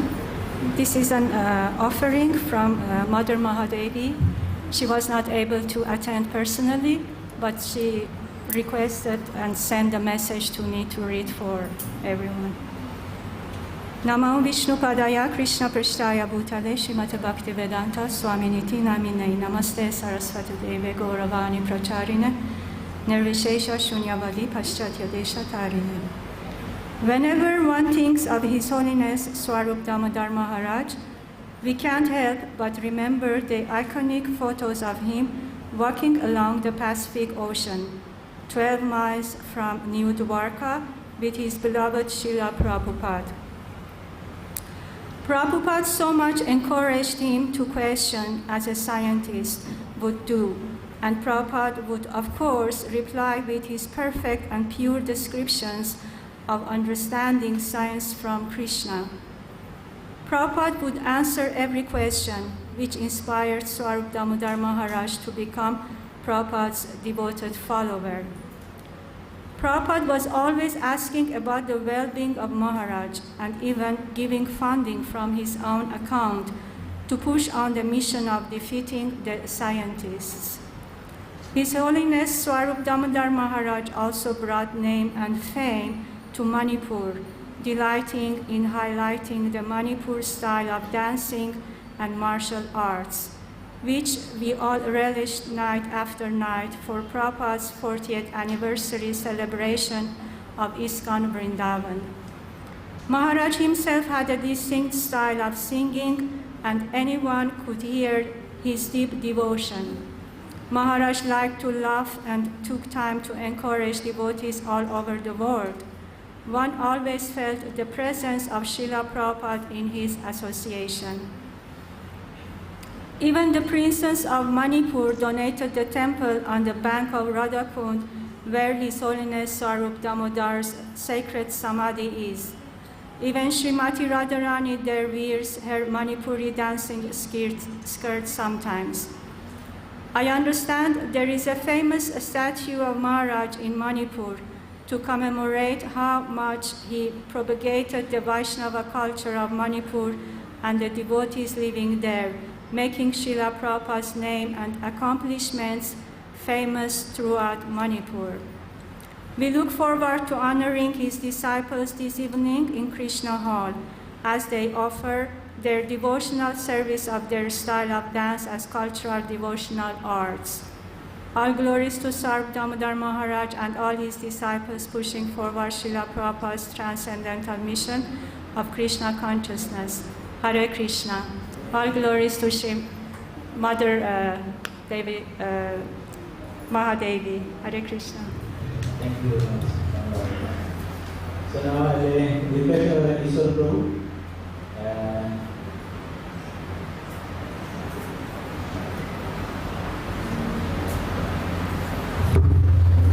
So after Ishwar Prabhu, I may request our Ahuman Prabhu. So then after Ahuman Prabhu, we'll go to Manipur. Then speak some. Gurave Gurachandaya, Radhikaya Tadalaja, Krishnaya, Krishna Bhaktaya, Tad Bhaktayo Namo Namaha, Vantakapaturabyas Chakrapas, Sundribe Vaja Patitanam, Pavanabhibhyo Vaishnavibhyo Namo Namaha. So it's very wonderful day that the auspicious disappearance of a great Vaishnava that we are observing, celebrating today. And of course, so many great devotees have been speaking. And just by hearing from them, we can learn a lot about Vaishnavism and how we can become Vaishnava. Like Slanottam Das Thakur has said that the appearance and disappearance day of Vaishnava is part of the celebration of which it's all part of angas of bhakti. So, Srila Swarup Damodar Maharaj, of course, a great person, In the movement of Chaitanya Prabhu, Srila Prabhupada in the great Sankirtan army of Mahaprabhu, Srila Prabhupada, of course, was the Senapati, and the Senapati has many lieutenants to assist in this great fight against the material energy. And Srila Srila Maharaj was one of the Srila Prabhupada's lieutenants. So there is no doubt about that. Especially his greatest contribution was his science, the science of approach, the science of presenting Krishna consciousness in a very scientific manner. When you hear so many Prabhupada's conversations, many of them, Srila Prabhupada will always affectionately talks about his scientist disciple, Srila Damodara Maharaj. So Srila Prabhupada will always fondly talks about him. So, personally, I think we first met Maharaj was in San Francisco. It was in the late 80s or early 90s. That time that's when the BI just established in San Francisco. And the Maharaj, that time, I think there was a conference, the symposium of science and religion in San Francisco. I remember when, because there are so many scientists, so many Nobel laureates, there was organized meeting with all of them. So, and of course, in the scientific times, I don't know anything because I'm not a scientist. I did not study science in the school. But when we were the beginning book distribution, because many of us we are always make fun that if you want to preach to scientists, simply say some formula, A plus 1 plus 2, therefore Krishna is God. So you don't have to prove anything. So, but of course, when this book came out, the scientific basis of Krishna consciousness, when that book came out, this book came out around, I think around 79 or something like that. So we were very happy we were distributing this book like anything on Sankirtan, especially in the college. In the college, with this it's a small book like this. I don't know if the book is still, I've not seen the book. It's still available? It is scientific. This is the very first book that Maharaj wrote. He wrote that book under the order of Srila Prabhupada. And then shortly after that, the Life Comes from Life, and it came out. And shortly after that. So, of course, in that book, of course, Srila Prabhupada was having a conversation with Srila Sarup Damodara Maharaj. So, by reading that book, of course, it's a great book of knowledge. But as many other speakers have expressed, that not only Srila Damodara Maharaj was a scientist, he was also a spiritual scientist, which make everything perfect. He was materially was a great scientist, but spiritually also was a scientist. Through this, Vaishnavism, because he was born being a Manipuri Vaishnavas. I remember in San Francisco, he used to bring the Ranganiketan performance, whereby they would perform during the Rath Yatras. I think Rupa Prabhu was also there at that time in San Francisco. On the Rath Yatra, Maharaj himself would dress in a very outfit with a big turban on his head, and then would be leading, be singing on the stage, and nobody would believe that he's a great scientist. That he would be singing on the stage, and they would be leading this Ranganikirtana Bidanga performance, whereby they would play Bidanga like anything. So everything was perfect about him, perfect. Great devotees, great scientist, and of course a great contributor of the spread of the Krishna consciousness movement. So therefore we are very, very grateful to a great personality like Srila Swarup Damodara Maharaj. Srila Swarup Damodara Maharaj ki, Srila Prabhupada ki. Hare Krishna. Thank you. So now, the request of Alderman Crew. The Alderman Crew actually came in the San Francisco as we were telling. So he came to Krishna consciousness in 83. So he was the first disciple of Maharaj. So he has a long actually association with the Guru Maharaj, long time. Then they are running the Gurukul. Then he was the principal of the Gurukul teaching. So we hear from Hare Krishna. Jai Namo Smaraya Krishna Messiah Bhutale Shrimati Bhaktisvarupa Swami Tamani Namashad Bhaktamani Manipoyad Bhavaya Cha Prabhupada Sarvani Pachane Tayate. Hare Krishna. I'd just like to give my first experience and impression of Srila Sripad. The situation was that in 1980, Acharya Rishi Prabhu and his family had to leave Iran, where they established Krishna consciousness, due to the revolution that happened there. And he moved to San Francisco and established what's called the Bhaktivedanta Fellowship. And within a short time, which is where I joined there, and within a month or two, he connected up with Bhaktisvarupa Damodara Swami and requested the Bhaktivedanta Institute to move to San Francisco in 1980 from Philadelphia, Pennsylvania. So, being a new devotee, I wasn't really familiar with many of the devotees in ISKCON at the time.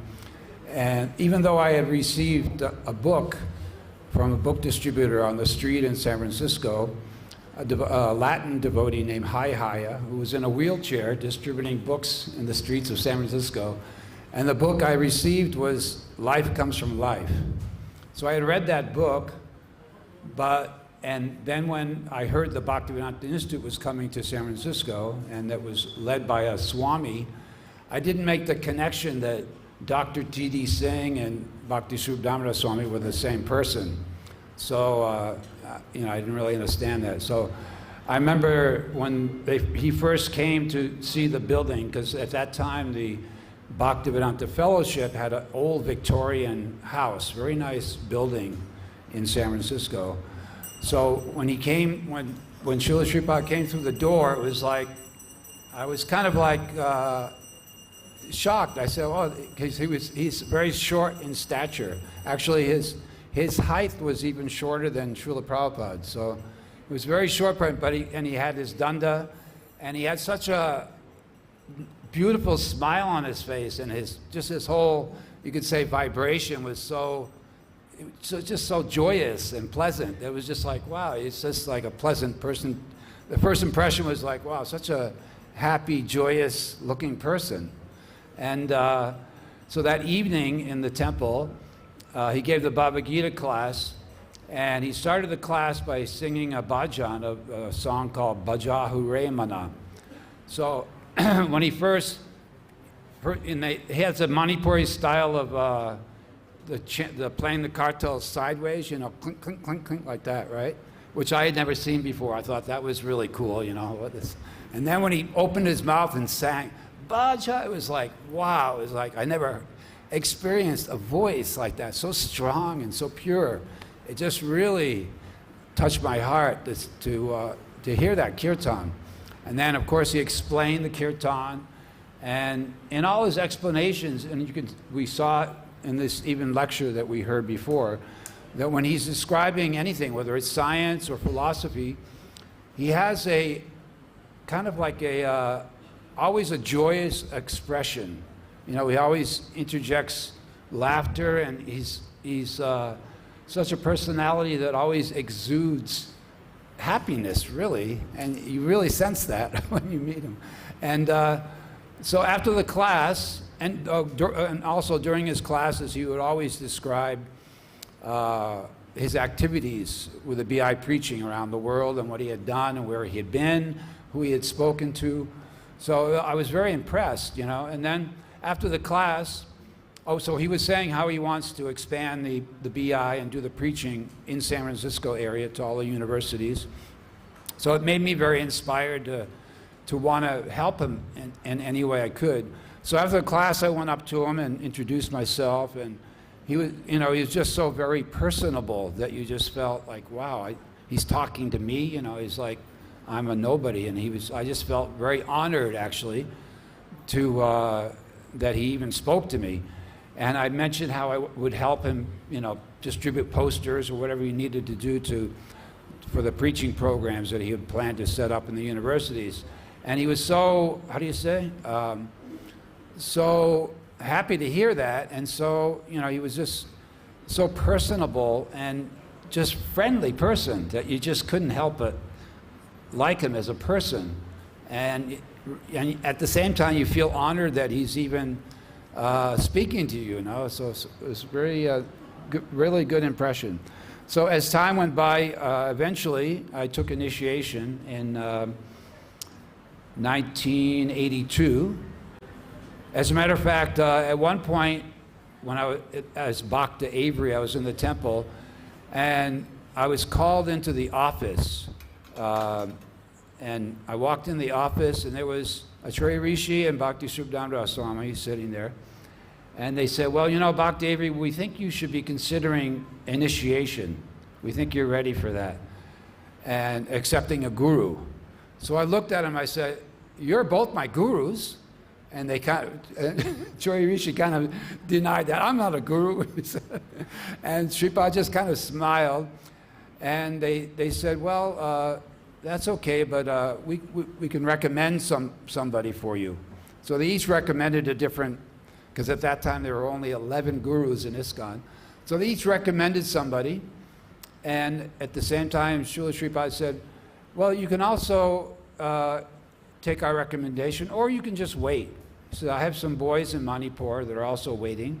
So I said, yeah, I feel like you're my guru, because you have a relationship with somebody like that. So I waited almost, 2 years, and then took initiation. And as I developed that relationship with him and he with me, it really was a very strong bond in all the service I did. And with that honor and respect that I always had for him, I always felt that he was really the person in the world that cared for me most than anybody. So even to this day, whenever I think of, whenever my wandering mind thinks of doing so many different things, I think, well, what would Sripad think? What would he say? So it's a good basis to go on in life, because the mind is always wandering here and there, what to do, when to do it, how to do it. We're always in frustration and doubt as to how we should perform our devotional service, but we should really seek the guidance of our spiritual master. So even though the spiritual master is not physically present, we can still get that guidance from within if we sincerely pray for his mercy and blessings, that it'll surely come. So with that, I thank you all for listening to me, and Hare Krishna. Jai. Thank you very much. So now, since we are listening so many things about Manipur, so we'll take you to Manipur now. So we have Banmali Prabhu here from Manipur. He is from the same village Sripad belongs to. So he will speak from his beginning, his childhood, past time, so many number of things. So they are in the same village actually, in Kabul, same village. He came to Krishna consciousness early in 77. He also met Srila Prabhupada in Bombay. So he was serving also, because Srila Maharaja engaged him in serving Srila Prabhupada. So he had a lot of experience also. So we hear from Manipur now.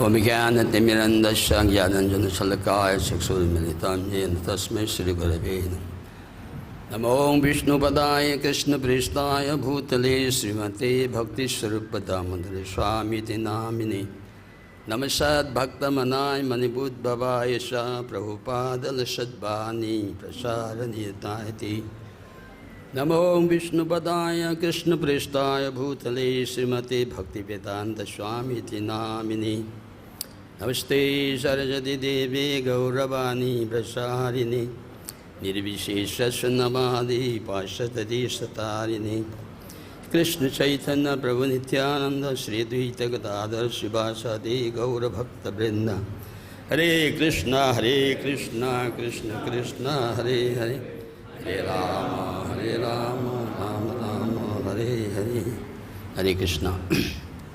So my obeisances to all the assembled gurus and disciples of Srila Prabhupada, as well as God brothers. So today is very, very auspicious in one sense because we are remembering Srila Sripad Maharaj. Although Maharaj is from Manipur, he has been well figured, especially preaching to the scientists. I think all the God brothers of Sripad Maharaj and all those who have associated with him, they were spoken about Sripad Maharaj very nicely. One thing, it's because I am from Manipur, Srila Prabhupada has praised Manipur so high about Manipur culture and this and that.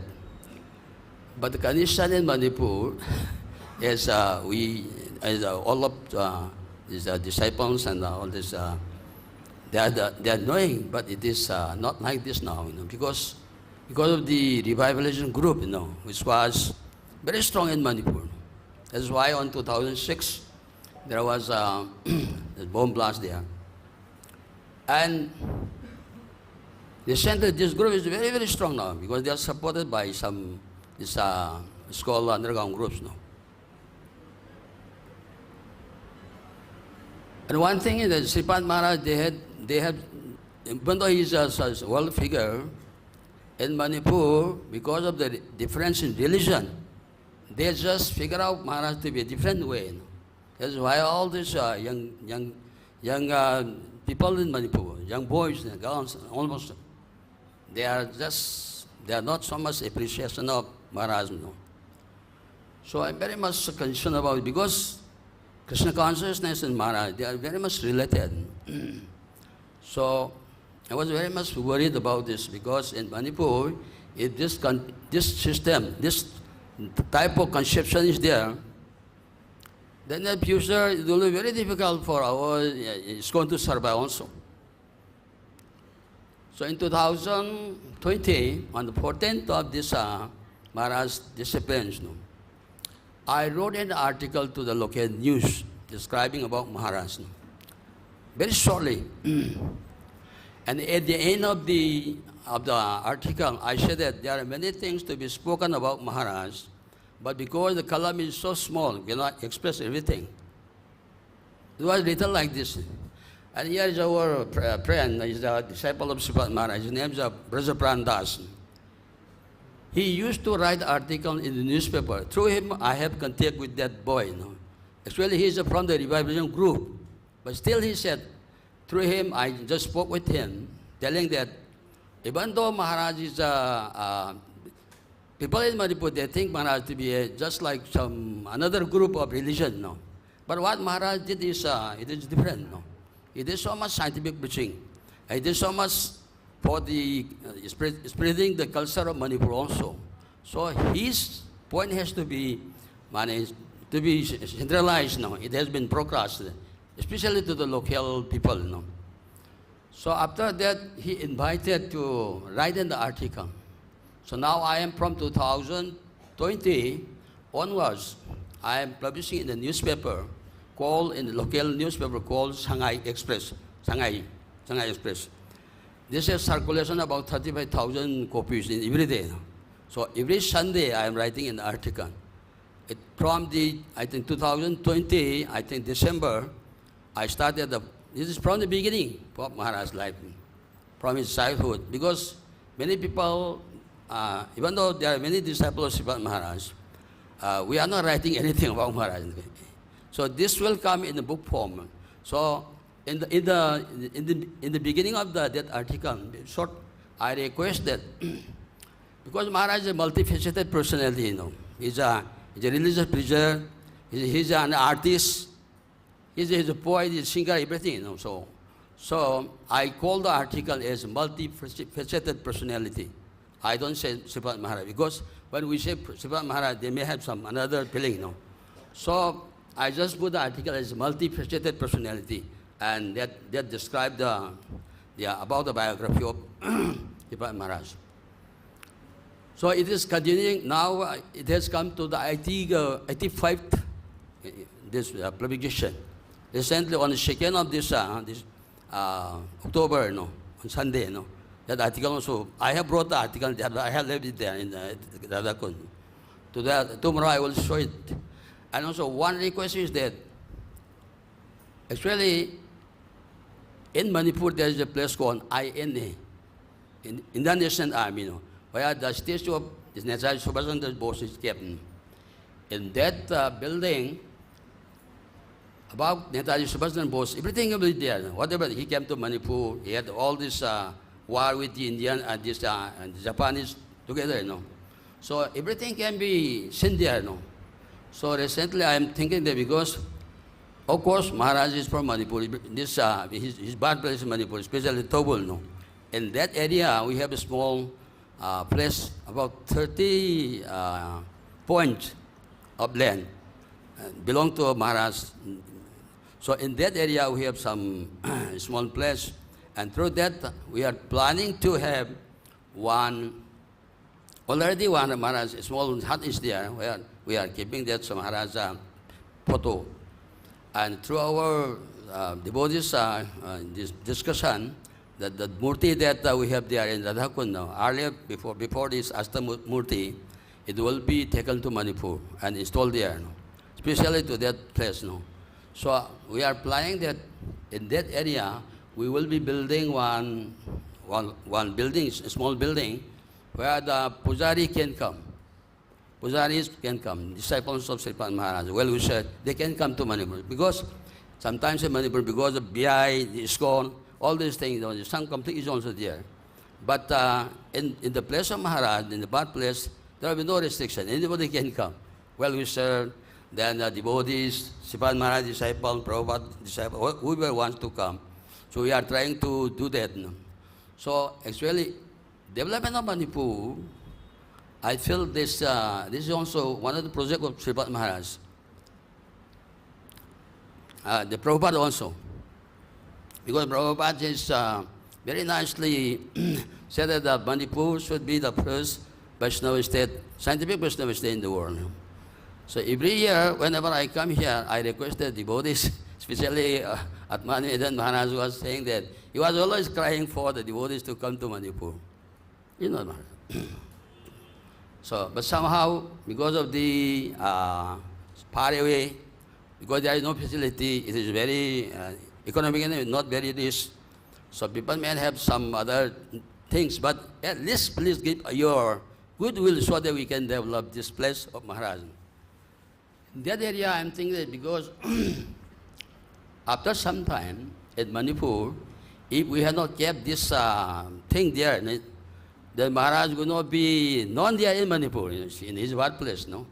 Just like when Chaitanya Mahaprabhu was not known there in Bengal earlier, no? So, just to revive his consciousness, especially to the young people, no? So we have to build up this. So, in Manipur, there is one leader called Netaji, this Jananeta Irabor, no?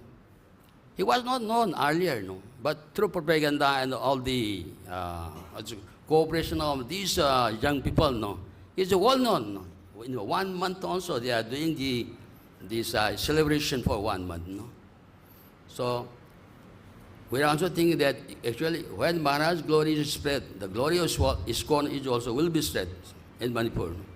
Because they have some little misunderstanding about it. They said, this is not our religion. They said, because they don't have the meaning of religion. No? They don't understand. They said, this is outside religion. We have our own religion. We should develop our own religion. Like that, no. But we have through our preaching, we have to convince them. No? And one thing is that we cannot just communicate with them. One thing is that if we just spoke with them, sit with them, then they can be convinced. But somehow they are not willing even to hear what we said. No, they are very violent also. Whenever we said something, then they just try to disturb us, in many ways. So through this publication, I think many of people, they are just appreciating that we have got some information that they are appreciating. So I think this will at least spread the glory of Maharaj in Manipur. And if this is done, then ISKCON in Manipur also will be flourished. So because about Maharaj, even though I have been associating with him since 1977. No? So through him only I met Srila Prabhupada in Bombay. And actually, when we met Prabhupada, he said that because you have to help Swarup Damodara to revive this Vaishnava culture in Manipur. But Maharaja already left. We are just very helpless. So once again, I request our devotees, especially from ISKCON side, especially the disciples of Srila Prabhupada, to kindly just help us so that we can just build up this center in Manipur, so that the glory of ISKCON will be very much appreciated there. If this is done, I think sometimes people may be thinking that I am just speaking very selfishly, but it's not a question of selfishness. It is a question of spreading Krishna consciousness. It said that just like the sun rises from the east, this is also Maharaj's plan, because this Bhava culture should be risen from the east, especially he said from Manipur. But we are very weak, so kindly help all the disciples and our Prabhupada disciples so that we can just bring Maharaj's glory. About Maharaj, actually, we have very close relation. But Maharaj, even though he's from Manipur, he was not staying in Manipur, because he already booked his ticket, He will come, he will stay about 2-3 days, then he will live there. I think more association is given to our Atmanivedan Maharaj or those devotees concerned about Ranganiketan. They are always there. For me, personally, I don't have very close association in one sense, When he comes there, then he just went. So we are just helping him in whatever capacity that we have. So let's just try to survive there in Manipur. Economically, Manipur is not very sound, but recently we are thinking that whatever that Maharaj desire, we have to just fulfill, to some point, even though it is not very extensive. We can just do something for the development of the ISKCON in Manipur, as well as we have to bring the glory of Maharaj, so that in Manipur, this Krishna consciousness will be well appreciated. So, regarding other things, I think I don't have anything to say, because about glory of Maharaj, he speak about himself. We don't have to speak. He already spoke about himself. So, thank you very much. So, this is a very, very great fortune for me to just announce this message. And I request, if this is done, we can just invite our devotees, especially Maharaj disciple, to come there, because we are lacking our association. Sometimes Manipur is very far, nobody comes. Then, like this, Tirobha people are coming, devotees are coming. Like this, during this hour, I think that during the Vyas Puja, we can have some program so that this can be some sort of international thing. So that just like coming to the Vrindavan and the Radhakund is just our yearly program. Like this, we can have this Vyas Puja there in Manipur, in Birthplace. And I'm very happy to hear that our Prabhuji, he will be coming to Manipur for the Vyas Puja. So like that, during his arrival there, we can have some more discussion so that how can it be developed, how can we build the relation that just sometimes we have some difference of opinions. Oh, this is this like that. No, we don't want to have such difference of ideas between our disciples of Sripad Maharaj. No? So thank you very much. So if I spoke anything very, very unoccasional, please forgive me. Hare Krishna. Thank you very much. So now I will request our Mukunda Prabhu, head Pujari from our Krishna Balaram temple. Oh,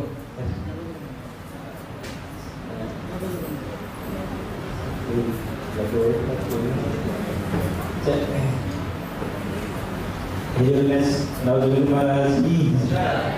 Does it seem like Govind Maharaj can?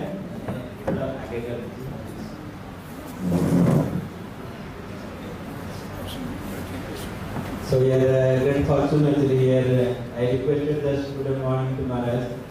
So Maharaj Prabhupada came. So Maharaj has so much love for Sripad. So Maharaj accepted. So he also came. He kept his promise. He will not come. Thank you, Maharaj. We are very much grateful for you.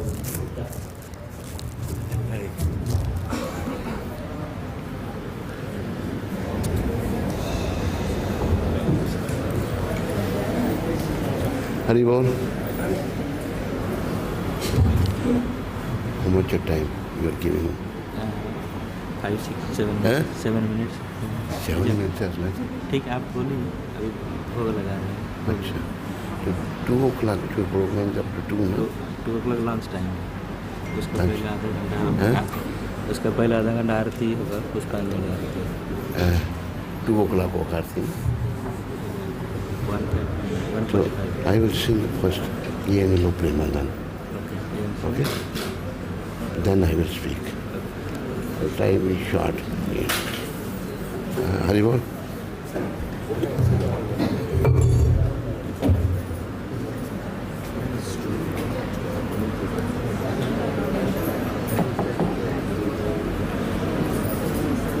Hare Krishna, Hare Krishna, Krishna Hare. अच्छा, हरि बोल इधर हरे Krishna Hare Krishna. Maharaj will sing Jayanila Pramadana, then we will go back to see Maharaj.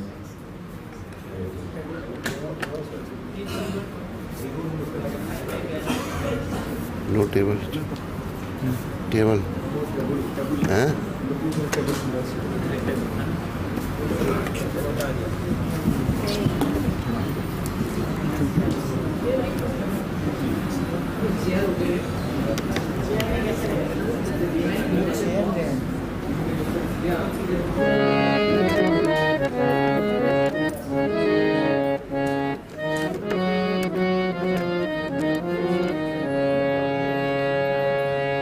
Ye anilo prema dhana karuna pracho ye anilo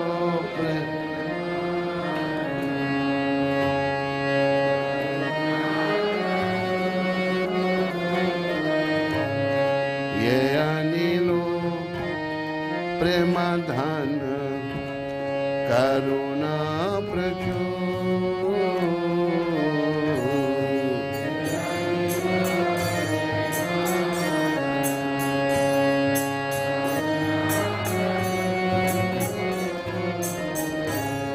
Hena Prabhu Kota Gela Acharya Thakur Hena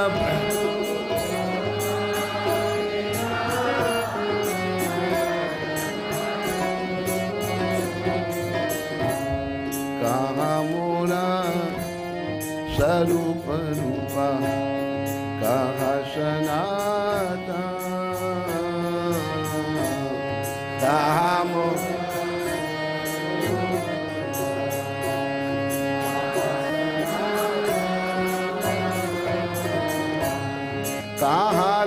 दास रघुनाथ पतित पावन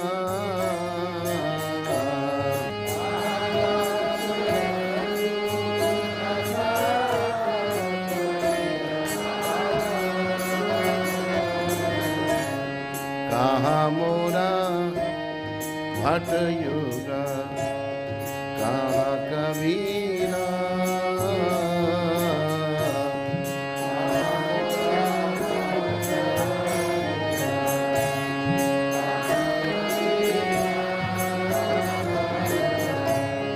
एका काले कोठा गेला गौरा नटरा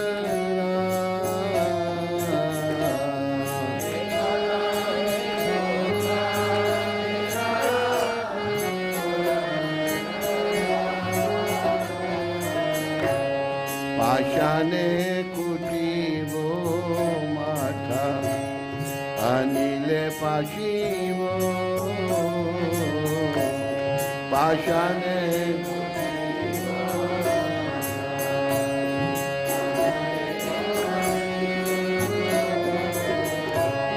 गौरंगा गुनेरा निधे कोठा गेले पमो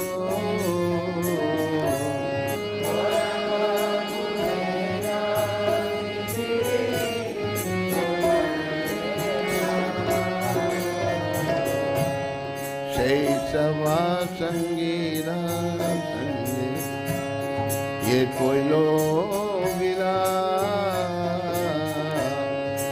सवा संगीरा ये कोई लोगिला संग न पाया कांदे नरोत्तम चेतन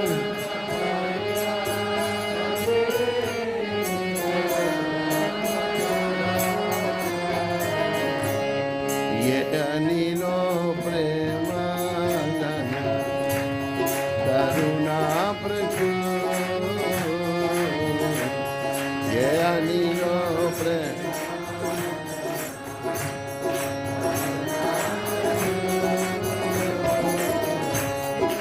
ना प्रभु कोठा गेला आचार्य ठाकुर हे ना प्रभु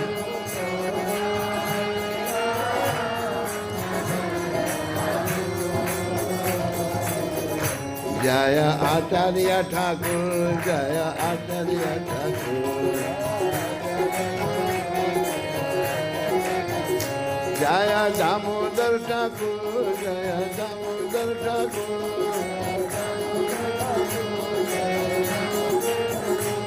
प्रभुपाद प्रभुपाद प्रभुपाद प्रभुपाद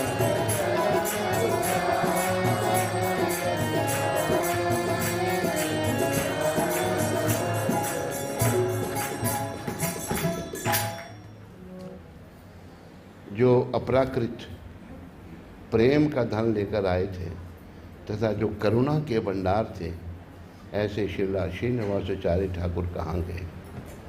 मेरे श्रीला स्वरूप दामोदर और श्रीला रूप गोस्वामी कहाँ हैं? श्रीला सनातन कहाँ हैं? पतित पावन श्रीला रघुनाथ दास कहाँ हैं? मेरे श्रीला रघुनाथ भट्ट और श्रीला गोपाल भट्ट कहाँ हैं? और श्रीला कृष्णदास कविराज कहाँ हैं? महान नर्तक श्री गौरांग महाप्रभु एक आज कहाँ चले गए? मैं अपना सर चट्टान में मारकर फोड़ डालूंगा और अग्नि में कूद पड़ूंगा। सभी दिव्य गुणों के निधि स्वरूप श्री श्री गौरांग महाप्रभु को मैं कहाँ पाऊंगा?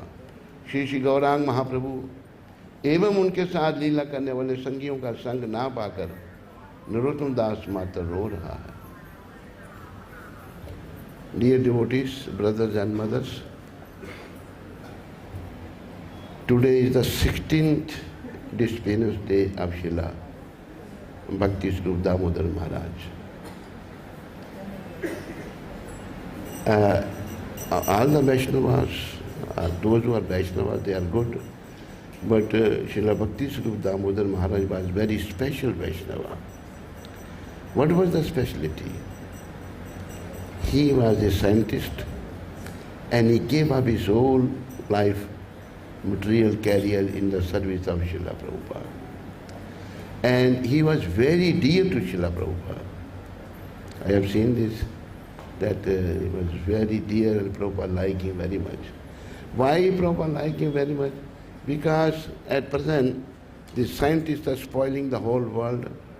They are preaching God. There is no God. We can't see God. There is no God. So, Srila Swarup Damodar Maharaj was preaching to the scientists. He arranged big programs and he was very successful in his preaching. That's why he was very dear to Srila Prabhupada.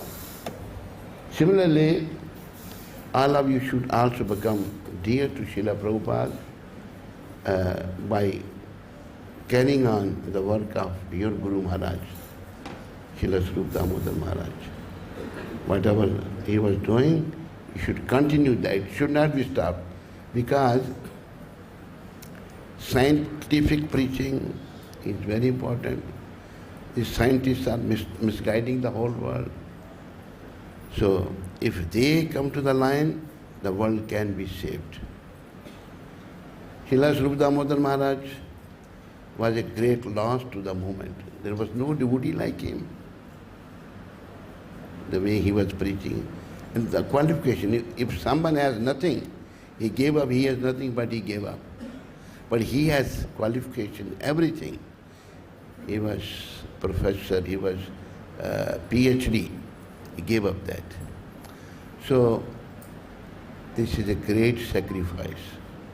So such great devotees are very rare, and it's difficult to find such great devotees, such dedicated devotees.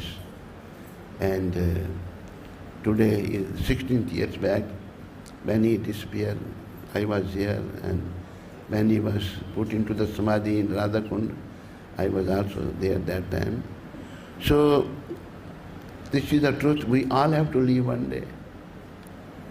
Today, tomorrow, day after, 10 years, 20 years. Nobody is going to stay here. This material world is not our home. We have to leave. But if we leave in a Krishna conscious way, pleasing Prabhupada way, then our living will be very good. Otherwise, we are wasting our time if we are not doing anything. One thing I learned from Srila Prabhupada in his personal association, Prabhupada gave Nishkam Bhakti.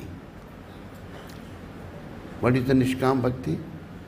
Lord Chaitanya in Shikshashtaki said, Na dhanam na janam na sundarim kavitam va jagadish kame mam janmani janmani ishware bhavatad bhakti ahit pitrai.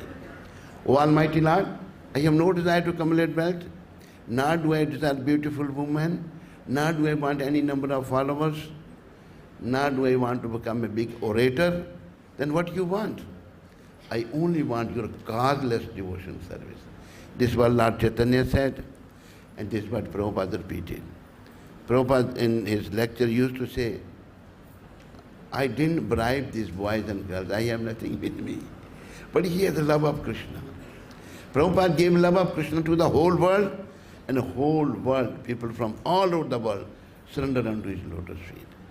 So I humbly request all of you, the devotees of Srila Swarup Damodar Maharaj, selflessly, Srila Swarup Damodar Maharaj served this movement.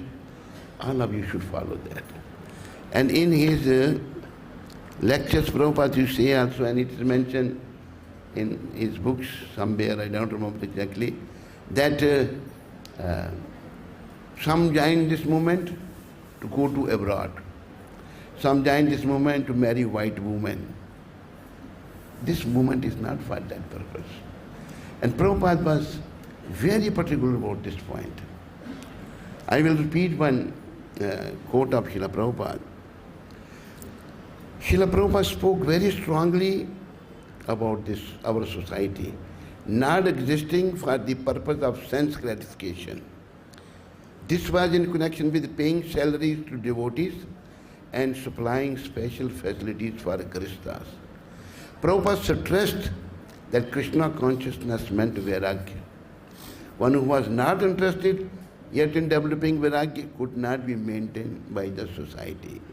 Otherwise, the whole institution would become weakened. If Krishnas were running essential service, the temple could provide living facilities, but they had to work voluntarily, not for salaries. Devotees, those who have no faith in Krishna, Guru, Gaurang and Krishna, how mission is, Prabhupada used to say our mission is to save the souls. And how the souls will be saved? When they come shelter to the shelter of Krishna. And what kind of shelter? We serve Krishna, not expecting anything in return other than the love of Krishna. This is what Prabhupada gave. This is what Srila Swarup Damodara Maharaj was following. Such a big personality, such an educated personality, selflessly day and night he was working. I had a different time association with Swarup Damodara Maharaj in his last days also. Los Angeles also some work he asked me to do. I tried to do that. So, to please Guru, Gaurang and Krishna, to please Prabhupada, we must work selflessly. Then only the cleansing of heart will take place. Otherwise, if I'm after man, if I'm for money, if I'm for material adoration, na dhanam, na janam, if I'm after these things, then how I will accomplish the mission of this human form of life. So Srila Swarup Damodara was one devotee, very exemplary devotee, very wonderful devotee. And today, the 16th, his Disappearance Day, he must be with Krishna, with Prabhupada, because he got the blessings of Prabhupada. Anyone who gets the blessings, anyone who becomes dear to a pure devotee like Srila Prabhupada, certainly like Jayananda Prabhu left, Prabhupada said, you have gone back home, back to Godhead. Jayananda was also a very selfless devotee. He was in San Francisco. So it's a great loss to the movement, and I humbly pray to all of you, follow the footsteps of your Guru Maharaj and perfect your life. Life's mission is to return back home, back to Godhead. This is only possible by pure devotion. Na dhanam, na janam, na sundari. Follow this. And Prabhupada also said this, I don't want millions of stars. I want one moon. Prabhupada was not after very big crowd. He wanted devotees. Prabhupada said it's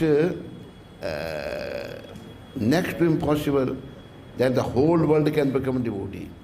But even some people will become devotees, the world can be saved. So all of you are glorious disciple of Srila Swarup Damodara Maharaj. Follow his footsteps, and whatever he was doing, enhance that, do the same preaching, and be benefited spiritually. Thank you very much. All glories to Srila Swarup Damodara Maharaj.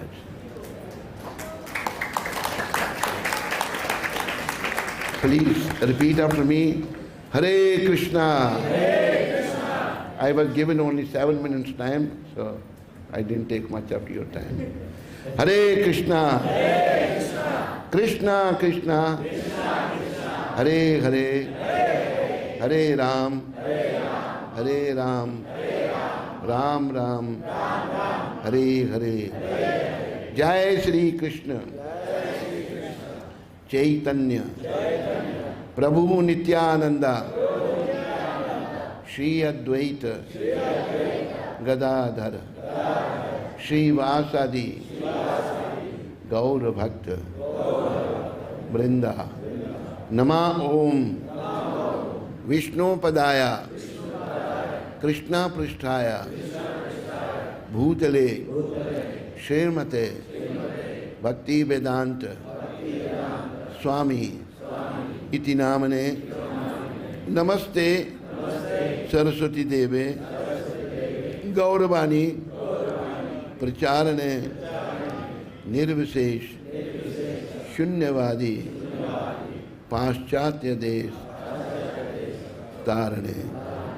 All glories to Srila Swarup Damodar, all glories to Srila Prabhupada, all glories to Sambal Vaishnavas. Hare Krishna. Thank you, Maharaj, so much. Time I didn't take much, huh?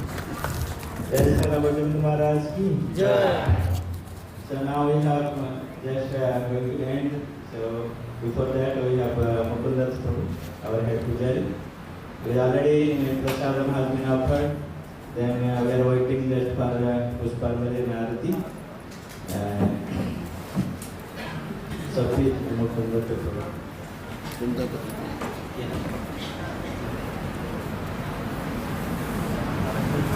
Sit in front.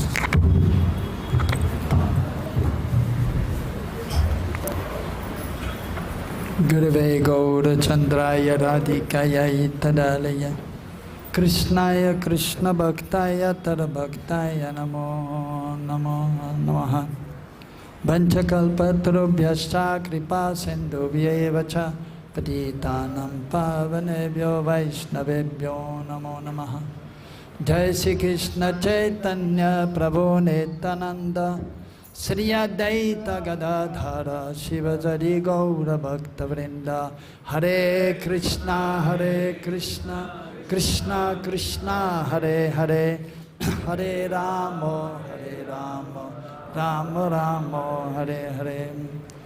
So we are very fortunate to be here in Vrindavan Dham on the occasion of the disappearance of His Holiness Bhaktisvarupa Damodara Maharaj, who is one of Srila Prabhupada's very near and dear disciples, and who has done so much service for his spiritual master, for Srila Prabhupada, and for the society of devotees, as we have heard and we know, especially preaching to the scientific class of man. Not many devotees are scientists and are able to preach to the scientists. So, but His Holiness, he was a qualified and well-known scientist, and he was very successful in his preaching to the scientists. And Prabhupada was very pleased with that. And as we know, many books were printed, and they have been given to the devotees, to the scientists, and the common man for their scientific understanding of, ultimately, of Krishna consciousness, and based on Prabhupada's books on the Vedic literatures also, he has presented in a God-conscious way the science, because usually otherwise science is presented in this world in an atheistic way. But when one has attained the human form of life, one has to understand our constitutional position as a servant of the Supreme Lord. And everyone should understand that who has a human form of life. So the scientists, they had to be told that also, which is very difficult to convince a scientist. Only those who are scientists, they are able to, if they are Krishna conscious like His Holiness, they are able to convince scientists. Otherwise it will be very difficult. I mean, certainly we also had experience in some ways. And so he was successful in preaching to the scientists to some extent, because some of them, just like the Mayavadis, and ultimately many of the scientists are Mayavadis, and it's very difficult to make a Mayavadi devotee. Even so much so that, as Mahaprabhu said, Mayavadi Bhashishwanina Sarva Nashahai. If one is not strong, then even one's bhakti may be destroyed by hearing the Mayavadis, or so to say the scientists also. So he did great preaching in that field, and I was fortunate to get most of his books by some of his followers. I had the fortune of have some friends who are his followers, and and I read to some extent his books, although I'm not so much interested in science. but still, since I got them, I was reading them also, and they're nicely presented. However, I was more impressed by his devotional service activities and trying to give Krishna consciousness, the Vaishnava culture, which is very much also there, although as Prabhuji have explained, nowadays, because of other influences, it is not very prominent. But Prabhupada's time or Maharaja's time, still the culture was there. Even now it is there, maybe not so prominent, but he had the culture, and he was, of course, as a devotee of Srila Prabhupada, dear disciple of Prabhupada, then he was trying to present the culture, Vaishnava culture of Manipur to the whole world. As we know, in Bharatvarsha in India, there are many Vaishnava cultures, like in Bengal, the Bengali Vaishnava culture, so then South India also, even Western India, and although more in Northern India or in Bengal, the Gaudiya Vaishnavas are there, and they are presenting the Vaishnava tradition of worshipping Krishna, whereas in South India more worshipping Lakshmi Narayan or Sitaram. So he was presenting the Gaudiya Vaishnava culture with the traditional Manipur way of presenting Krishna consciousness in the form of dance, and this evening will be a presentation also.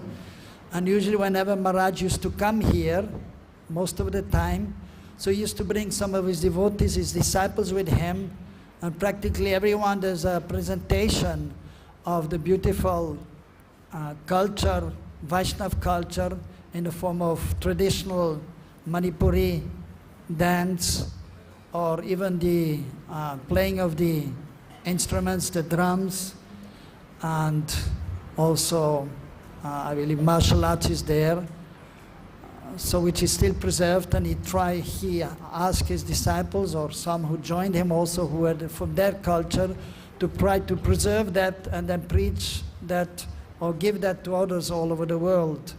And it's also in Vrindavan, so we many times when he came we had the opportunity to see the very beautiful presentation of the Manipur Vaishnava culture. And we know also the devotees from Manipur, they are singing the bhajans of the previous acharyas, and specifically Narottam Das Thakur and His Holiness also. He was a very, of course, wonderful Vaishnav, learned in the scriptures, and he was a very good singer also. He was singing very, very beautiful. And their cassettes are there of his singing, and I've heard many times him singing. Very, very beautiful. The bhajans of the previous acharyas of the Gaudiya Vaishnava Sampradaya, in this way attracting many devotees from that side of India, but also attracting many Western devotees, and who then became his disciples, or also who accepted him as Shiksha Guru. So in this way he was doing a lot of wonderful preaching, and by giving the Vaishnava culture of Manipur. And also an important point, whenever he came here, he was always very dedicated to the service of Srila Prabhupada. Of course, his whole life was dedication to Srila Prabhupada, because Prabhupada wanted him to preach to the scientists, but also in a practical way he was serving Srila Prabhupada. And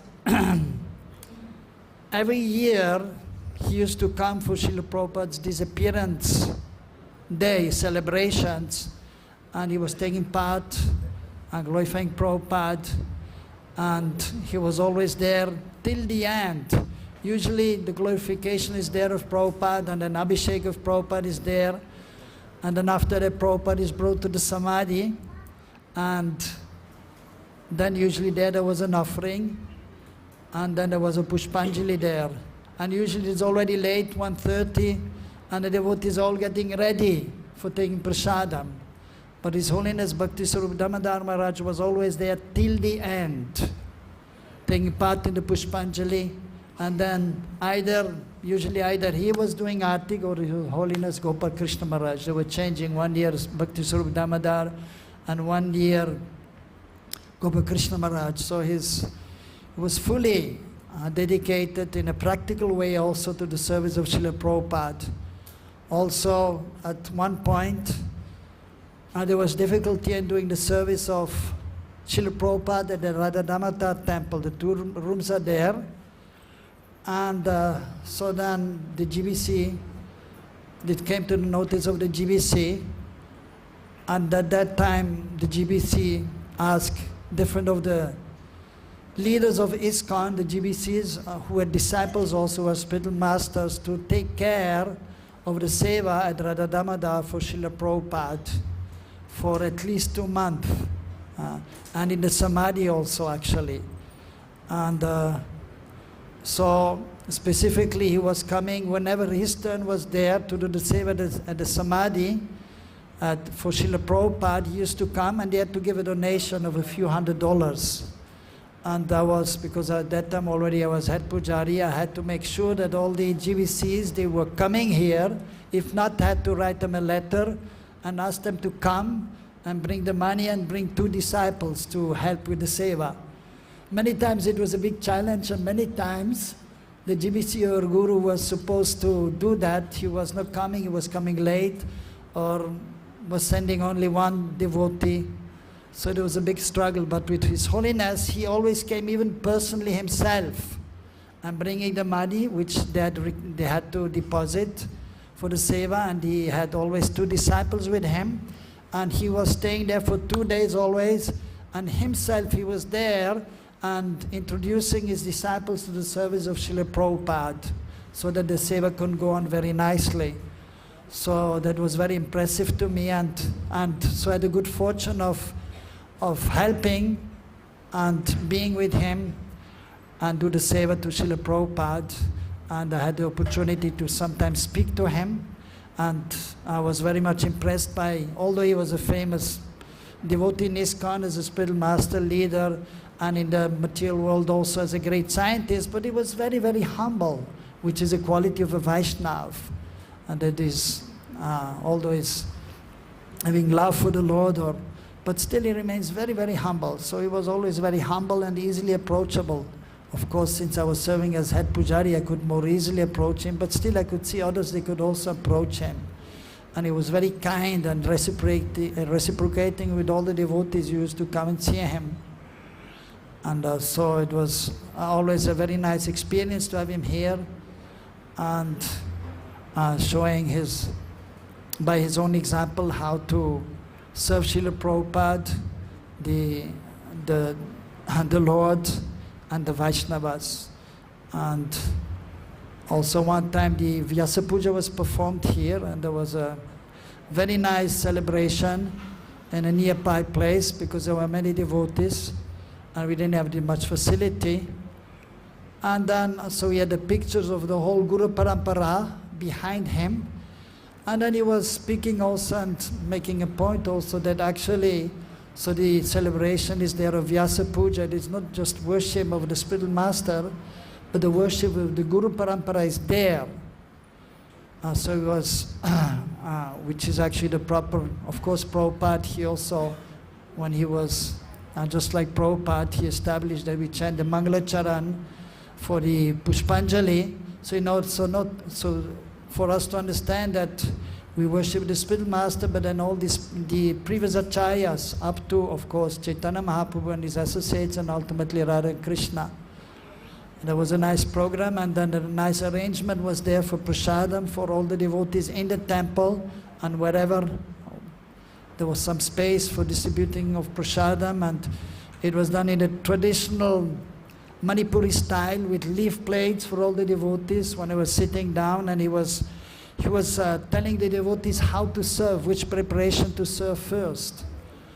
So very nice impressions and remembrances I have from His Holiness being here. So on this auspicious day, we pray that we may be able to advance by His mercy and by Prabhupada's mercy in our daily devotional life, and we can also be useful in serving Prabhupada and in spreading Krishna consciousness. His Holiness Bhaktisvarupa Damodara Maharaja ki, Srila Prabhupada ki. Hare Krishna. Thank you very much. So with this, we will end the glory to Krishna remembrance. So thank you very much to all of you to come. And we are asking forgiveness. So those who could not accommodate during our some time. So now there is Pushpanjali, and after Pushpanjali there will be Aarti, and of course after Aarti there will be Prasadam. So for Prasadam we have a little arrangement, please here. So Sri Padmana's disciples, they should go for serving Prasadam. And there is the place for Sri Prabhupada disciples and senior Vaishnavas, sannyasis. So please don't sit in that place where it's meant for Sri Prabhupada's disciples and for sannyasis. And Sri Prabhupada's disciples, I am requesting all of you, please go for serving Prasadam. Hare Krishna.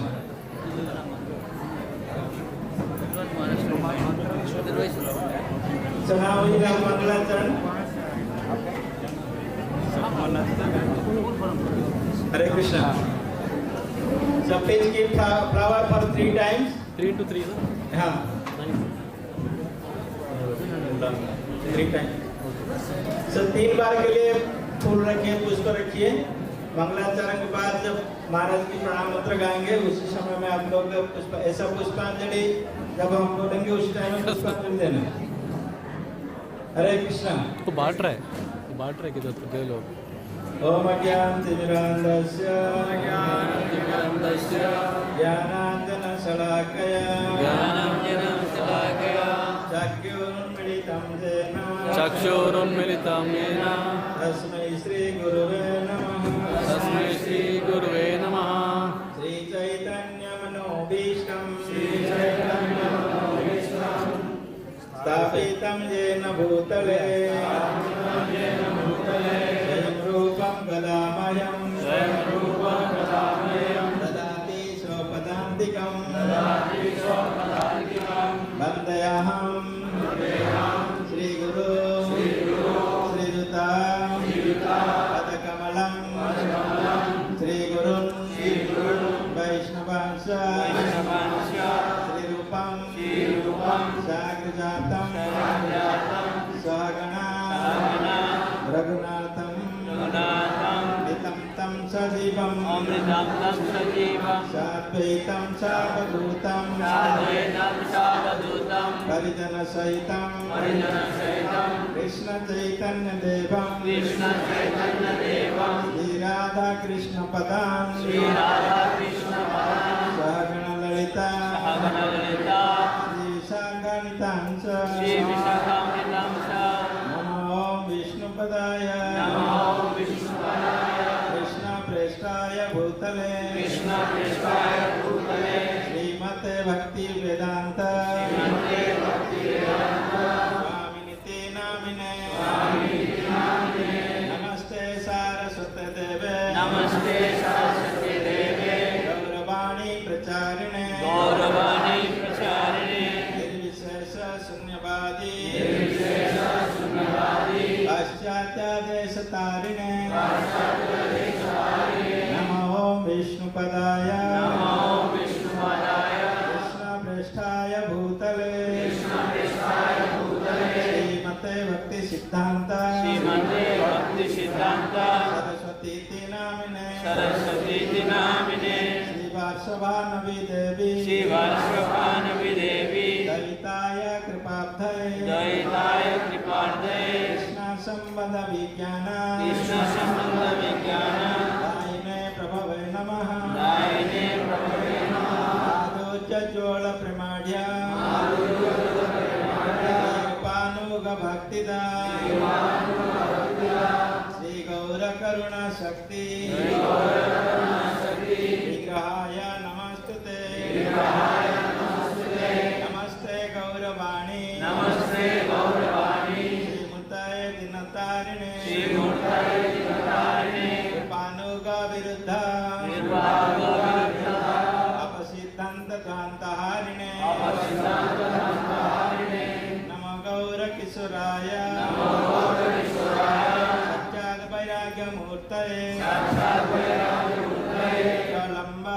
संबोधे पादाम्बुजायते नमः नमो भक्ति विनोदाय सच्चिदानंद नामिने गौर शक्ति स्वरूपाय अनुगबरायते गौराविर्भाव भूमेस्त्वं निर्दिष्ट सज्जन प्रियः वैष्णव सार्वभौमः श्री जगन्नाथयते नमः वाञ्छकल्पतरुभ्यश्च सिन्धुभ्यैव च पतितानां पावनेभ्यो वैष्णवेभ्यो नमो नमः नमो महावदनाय कृष्ण प्रेम प्रदायते कृष्णाय कृष्ण चैतन्य गौरतीसे नमः पंचतत्त्वात्मकं कृष्णं भक्तरूपस्वरूपकं भक्तावतारं भक्ताख्यं नमामि भक्तशक्तिकं हे कृष्ण करुणा सिंधु दीनबंधु जगत्पते गोपेश गोपिकाकांत राधाकांत नमस्तुते जयतं सुरतौ पंगो मम मन्दमतिर्गतिः मत्सर्वस्य पदाम्बोजौ राधामदनमोहनौ श्री दिव्याद वृंदावन कल्पद्रुमाधा श्रीमद् रत्नांगर